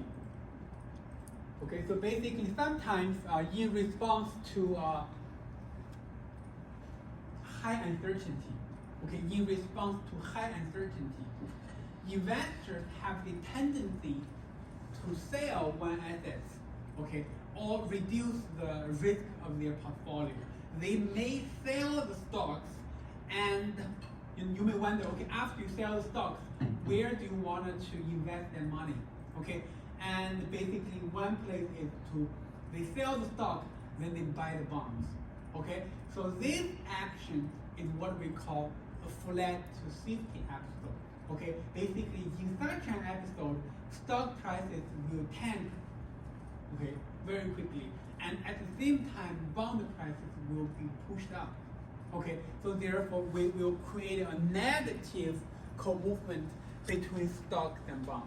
Okay, actually, if you take a look at Q1 of 2025, we are pretty much in a mild episode of a flight to safety. Okay, so because we have some uncertainty in response to trade policies, tariffs, and so on, so investors wanted to sell some of their stock assets. And then you are saying that the bond asset is actually doing pretty well in the first quarter of 2025, and stocks are getting sold off. So this is a reason for the negative co-movement. So when do they typically exhibit the positive co-movement? Okay, the positive co-movement oftentimes arises because of the Fed policy. Okay, when the Fed is raising interest rate, okay, in a very dramatic fashion, that is good. That is bad news for all the asset classes, not only stock, not only bond, also for cryptos, for everything. Because when the interest rate is getting higher, it meaning the cost of financing or the cost of borrowing is getting higher. Okay, that basically meaning you will have to revalue all the assets you are holding. Basically, you have to kind of that's going to put downward pressure on all the assets. Therefore, stock and bond may move in the same direction. Okay, so that's basically the little story behind the co-movement here. So this is the simple covariance method. You may wonder, okay, what about using the risk matrix model? So we do have that as well. Okay, you can see that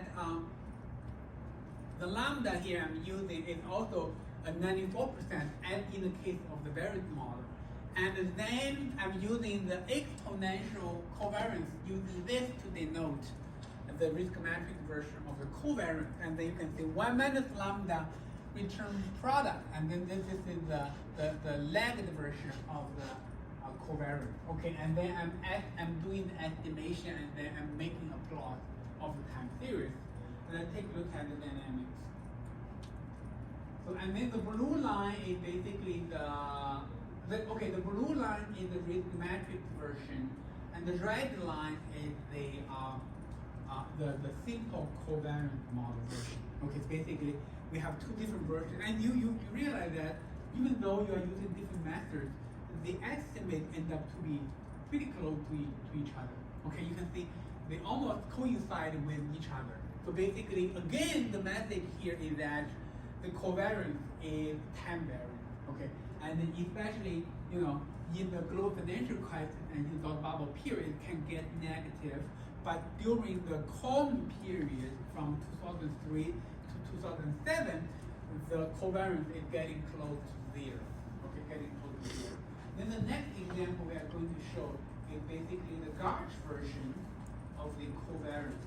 Okay, you can see I'm not doing the estimation in this example. I'm just using a couple of parameters like omega equal to YE negative 6. Okay, alpha is 5% and beta is 90%. And then Garch COV is basically the Garch version of the covariance. And then you can see this is omega plus alpha return product, and then this is the beta, the lagged version of the Garch covariance. Again, I'm contrasting this with the rolling covariance. Okay, the rolling covariance is the red color, and let's take a look at how different they are. So it turns out that still they come close to each other, over time. Okay, you can see the red line is coming close to the blue line most of the time. Okay, most of the time. So what is the takeaway message here? The takeaway message is that you learn about 3 methods for estimating covariance.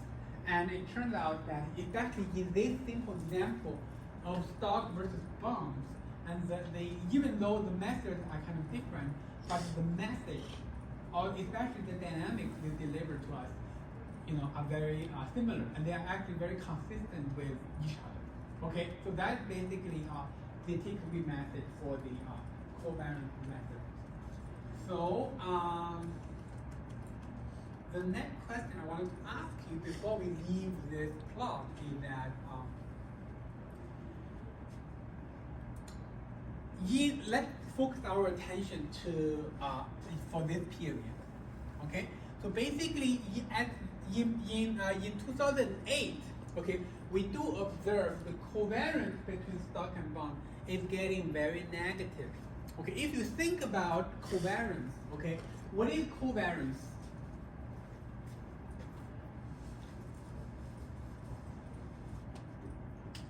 Covariance between Ri and Rj, that's going to be equal to sigma I, sigma j, and the correlation between Ri and Rj. This is basically the definition of correlation. Okay, correlation is basically the covariance skewed by the individual volatility, right? So therefore, the covariance can be written as the product of the three. So my next question is that, can you tell from this graph, when the covariance is getting more negative, is it because the sigma is getting more positive, or is it because the correlation is getting more negative?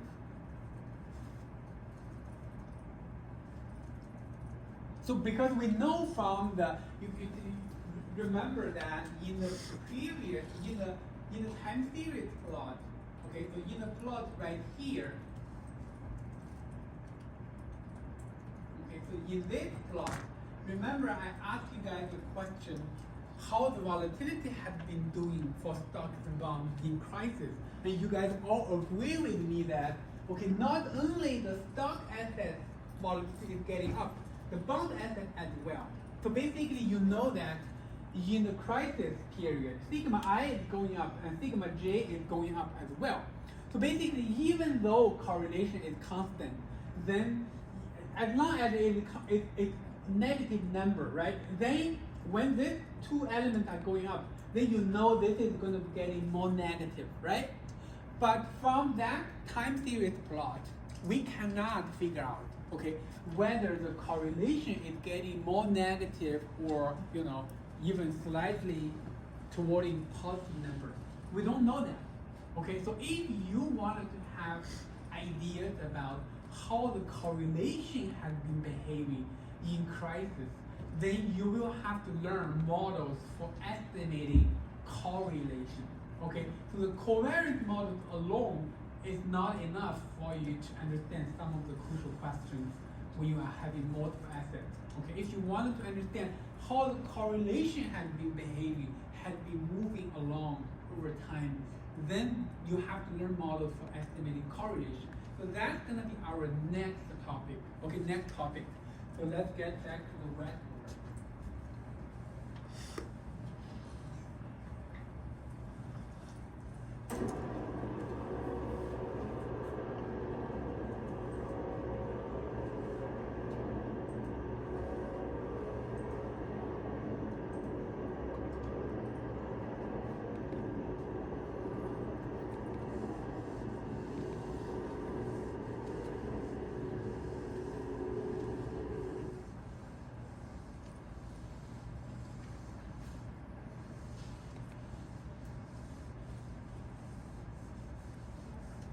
Okay, so basically the next topic is basically correlation models.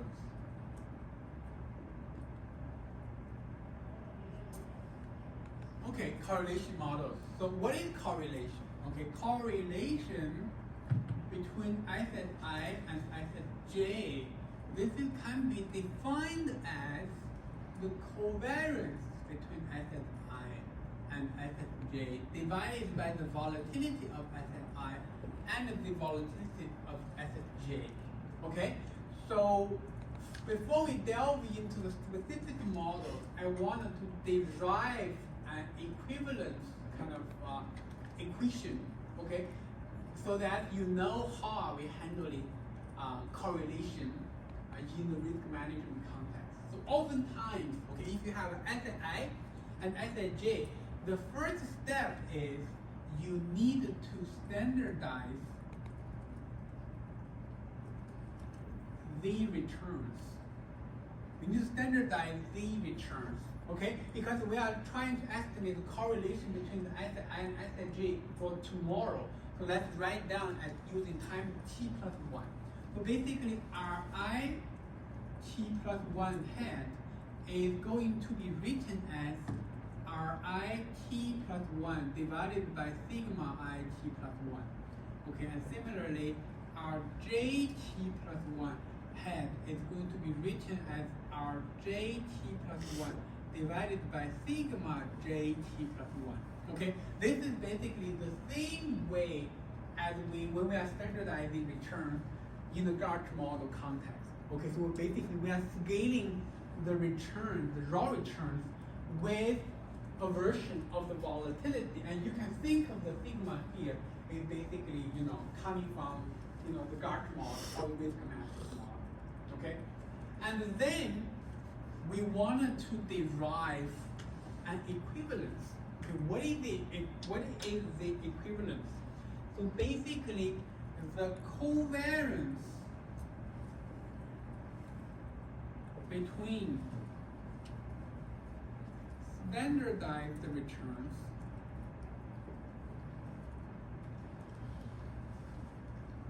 is equal to the correlation between the raw returns or between the original returns. Okay, let's take a look at how I'm gonna derive this. So the covariance between our IT plus 1 head and our JT plus 1 head, and this can be written as the expectation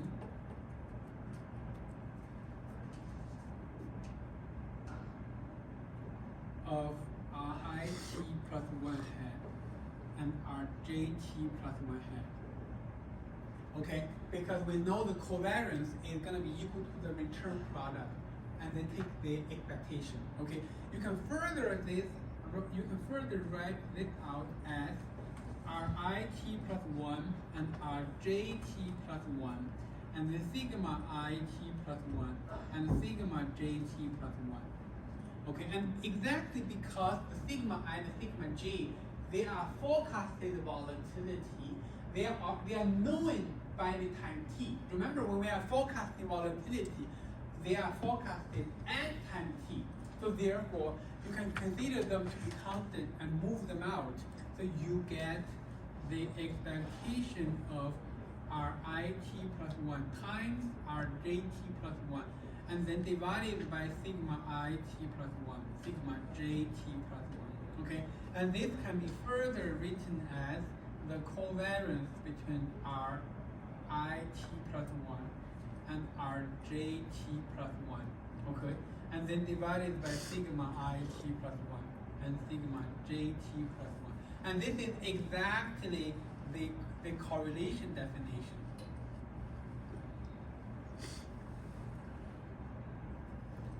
Okay, this is exactly the correlation definition. So we basically are going through, a little bit of a derivation here. Okay, a little bit of derivation here. What we are trying to demonstrate or show here is that, the correlation between the two return time series is actually equal to exactly the covariance between the standardized returns. Okay, between the standardized returns. Then you quickly have ideas about how to estimate correlation, right? Because we just learned about 3 models for estimating covariance. You can just use one of them to estimate the covariance between the standardized returns.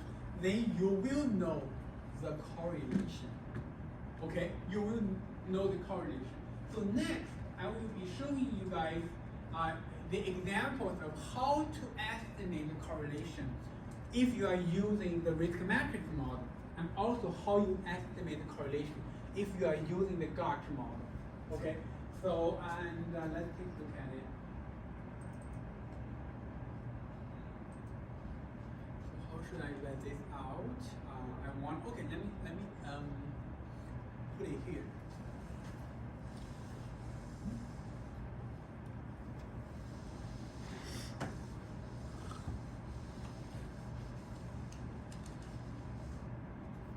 So let's say you use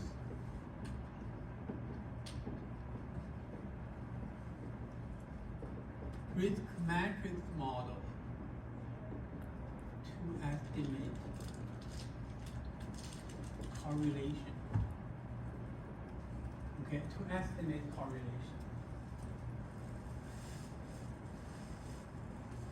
Okay, so there are actually 2 steps. Okay, 2 steps. The first step is that basically you can just use the risk matrix model to estimate the covariance between the standardized returns. Okay, so I'm using the notation Qij to denote the correlation between SI and SJ, And remember, okay, keep in mind, so this Qij is only an intermediate notation. Okay, it's not the final version of the correlation. I will make a point or make a note later why this is not the final version of the correlation. Okay, but right now you just think of this as the correlation between Sij for tomorrow. Okay, so how do you do that?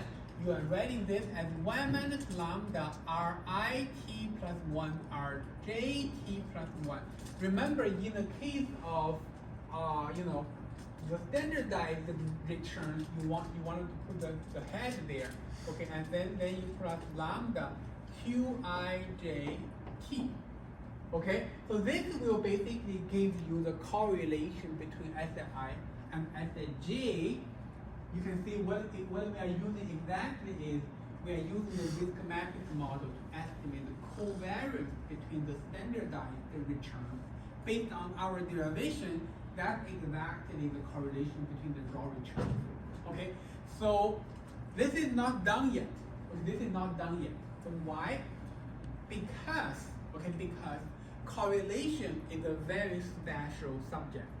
Okay, why it is special? Think about the ranges for correlation. Minus 1 to 1. Okay, correlation can only range between -1 and 1. Regardless of what correlation you're talking about, regardless of what asset class you're talking about. Mathematically, it must be between -1 and 1. But, okay, the right-hand side of this equation does not guarantee that. Does not guarantee that. Because you can see this is the standardized returns, and this is the lambda, and this is the estimated quantity. And this number can be even smaller than -1, can also be larger than 1. Okay? So therefore, we need to go through a process which we call normalizing process. Okay? And this process is able to guarantee that after you normalizing the QI, the estimated correlation here, then the end product is always between -1 and 1. Okay, how do we do the normalizing? Basically, the second step in estimating correlation is always normalizing. And then we are going to be using the rho ij to denote the correlation. And oftentimes rho ij means correlation. Okay, rho ij is going to be written as Qij t plus 1 divided by the square root of Qii t plus 1 and Qij t plus 1. Oh no, this is Qii and Qjj.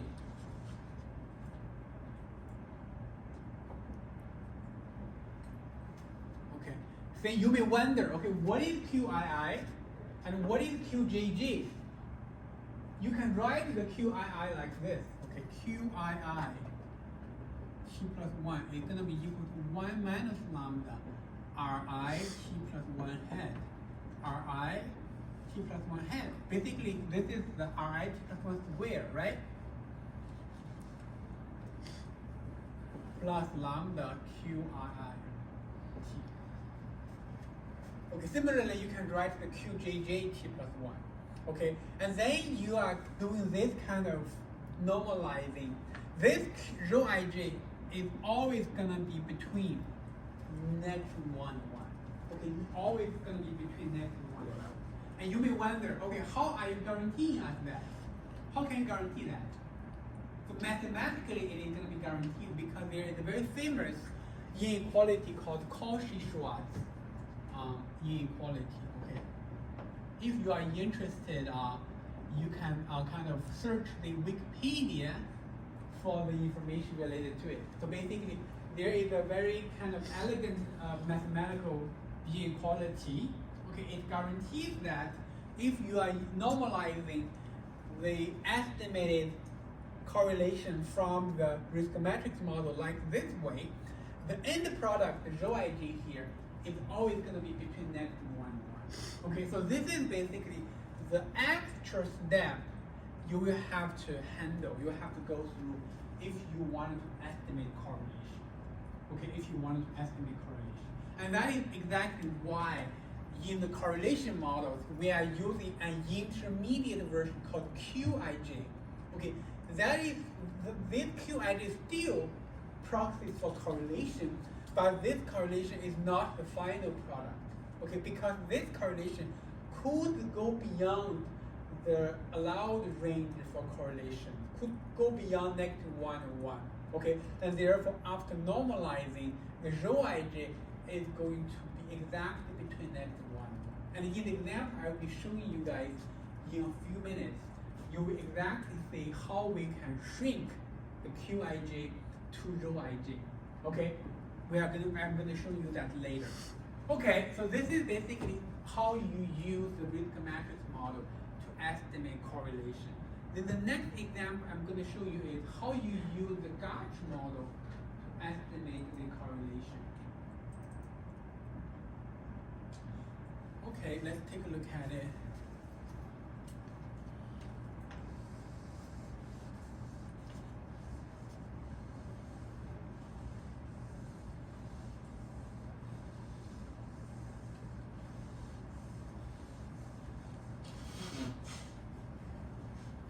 So for the Gauch model, okay, use Gauch model.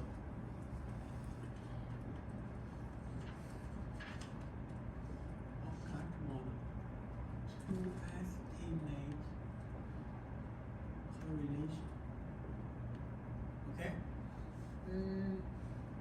Then, okay, the first step is you write Qij t plus 1 equal to omega plus alpha RIT hat and RJT hat plus beta QIJT. Okay, you can see this is basically we are using the Gauch model to estimate the covariance between the standardized returns. That should give us the correlation between the raw return. Okay, but for the Gauch model, the case is going to be slightly more. There's going to be one extra thing that's going to be slightly more involved, because we are going to introduce a concept called the long run unconditional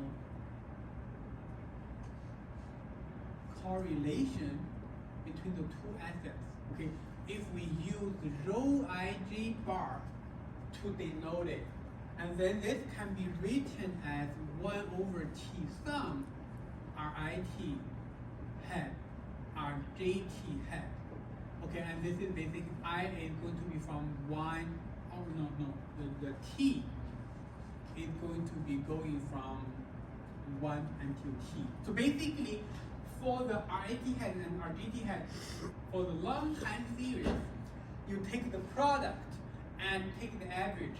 That's going to give you something we call unconditional correlation between the two assets. And you are using rho ij bar to denote. Take a look at it. There's no time subscript here, meaning this is the long run. Basically, for the whole time series, you are able to capture the correlation between the raw returns. So basically, for the Gauch model, you know that the omega over 1 minus alpha minus beta, that is going to be equal to the rho ij bar.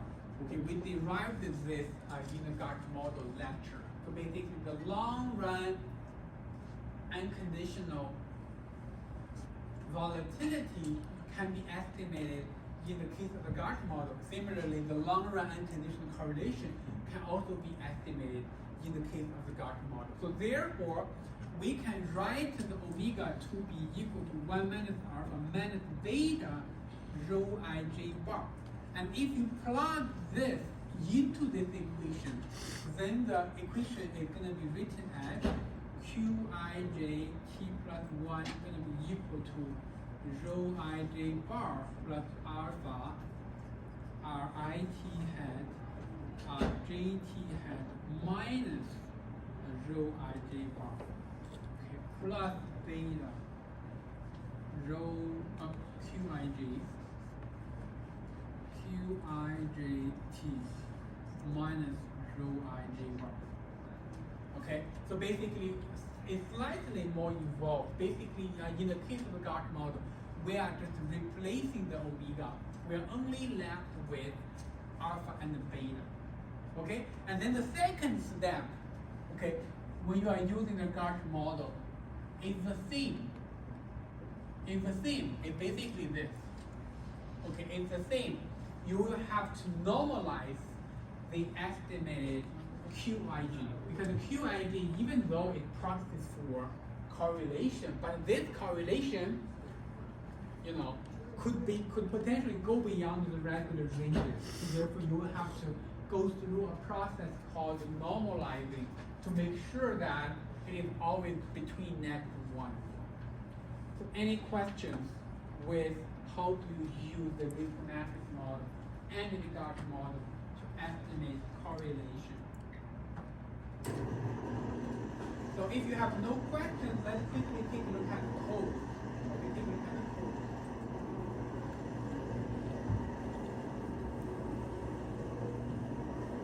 So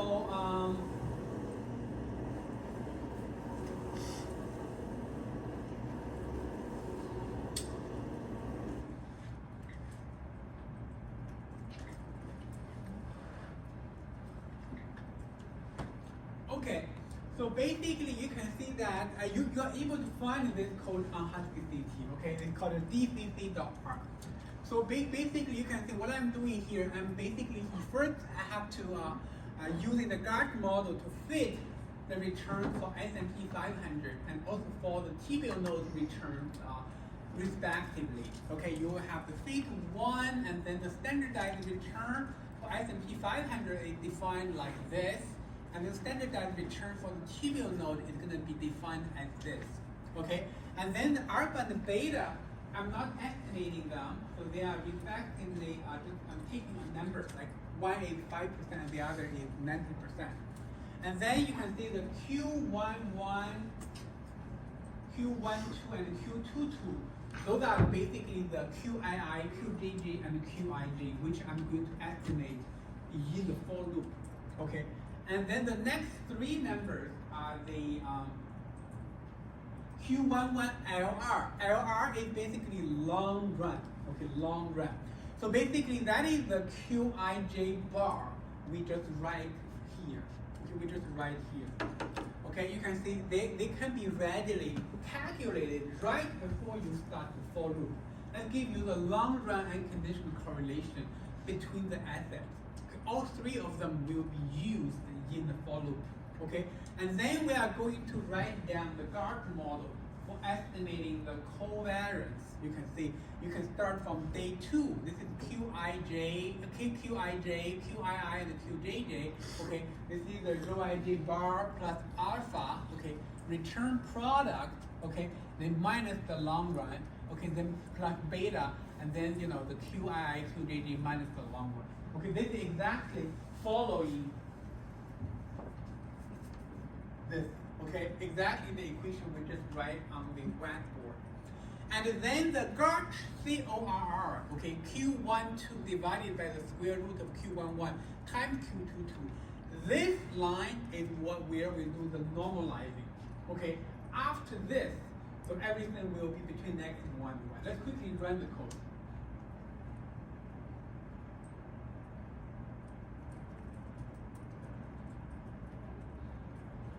Okay, and then run this.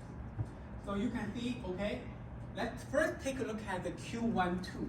So basically, before normalizing, where the correlation, or how the correlation will look like. This is basically the Q12. Okay, this is basically the Q12. And you can see that most of the time, okay, the Q12 is between -1 and 1. But, okay, it's not guaranteed. And for some days, it can go beyond the -1 range. For example, take a look at this episode. Okay, you can see this is -1, and the estimated red line can be even more negative than point, like -1. Okay, for example, here, for example, here, here. Okay, all those episodes represent, you know, non-meaningful or not meaningful estimate for correlation, because supposedly the correlation must be between -1 and 1. Okay, so now if you plot the GARCH correlation, basically the normalized version of the correlation, you can see that that problem is gone. Okay, basically for all the days, the correlation is always between -1 and 1. You can see, right? There's no single time point or no single day the correlation can get more negative. Okay, and then the right line here basically indicates what? Indicates the zero line. So now based on this correlation between stock and bond, you can answer the question I raised, maybe 10 minutes ago. Basically, in the global financial crisis, we know the covariance is getting more negative, but we do not know whether the correlation is also getting more negative. So from this graph, we do get some clues. Okay, indeed, it looks like the correlation is getting more negative. If you take a look at the numbers, right? So in between here, if you take the average of the correlation, it's probably like this. Okay? It's going to be average like correlation between the two assets is like -0.2. But in the global financial crisis, the correlation can be as negative as -0.5. Okay, that's basically the indication that the stock and bonds, they are getting both of them are getting more volatile in crisis period. At the same time, the correlation is actually getting more negative. Basically, on one day, when stock is stands 10, the more likely the bond is gonna go up. Okay, so and then you can use the correlation model to estimate or to answer a lot of questions you are interested in. You can answer a lot of questions you are interested in. For example, we know that the past 3 or 4 decades, okay, is what we call a financial globalization process. Okay, so basically, the barrier for financial trading has been lowered to very low levels across the globe. Okay, like investors in UK or in Europe, they can trade stock in the US. Similarly, stock investors in the US, they can also trade those global stocks. What does that mean? Means that over the last 4 decades, the US stocks tended to get more correlated with the rest of the world. Okay, that is basically a sign of globalization. Okay, so you can actually answer that question. You can download the stocks, from the 1950s, okay, for the international index, and then also for US index. You can estimate the dynamic correlation between them. You can try to figure that out. Okay, whether the correlation is getting more and more closer to 1. That's going to answer the question whether globalization is happening. Okay, if globalization is happening. And then maybe 10 years later, when you guys are, becoming managers in Wall Street, you can go back and refresh this question, basically whether, the pattern is kind of reversed. Okay, so this is basically the many applications for correlation models and covariance models. Okay, any questions? Okay, so that's all for today. Okay, and next week we are going to cover a new topic called the term structure of risk. Okay, term structure risk. So that don't forget about your second project. Okay. Do you think it is going to reverse over the next 10 years? What? Do you think it will reverse over the next 10 years? Well, it depends on the policies, right? if like the world is drifting apart, then Do you think it would be just a change in risk levels in different parts of the world that would make it revert? Or just the policies well, going I think to restricting? If there are a lot of restrictions for holding foreign assets, then the correlation is going to get lower and lower. But right now we are still free, right? You can still buy international stock, freely, right? But some people want to kick the Chinese stocks off the stock market. yeah, very hard to predict. But it's kind of like open questions, right?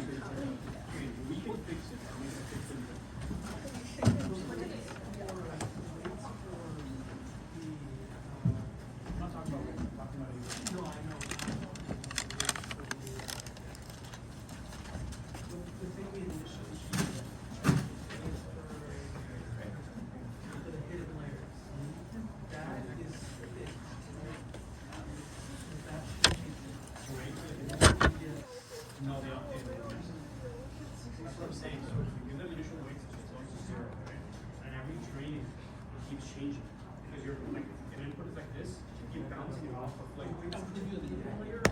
every layer changes.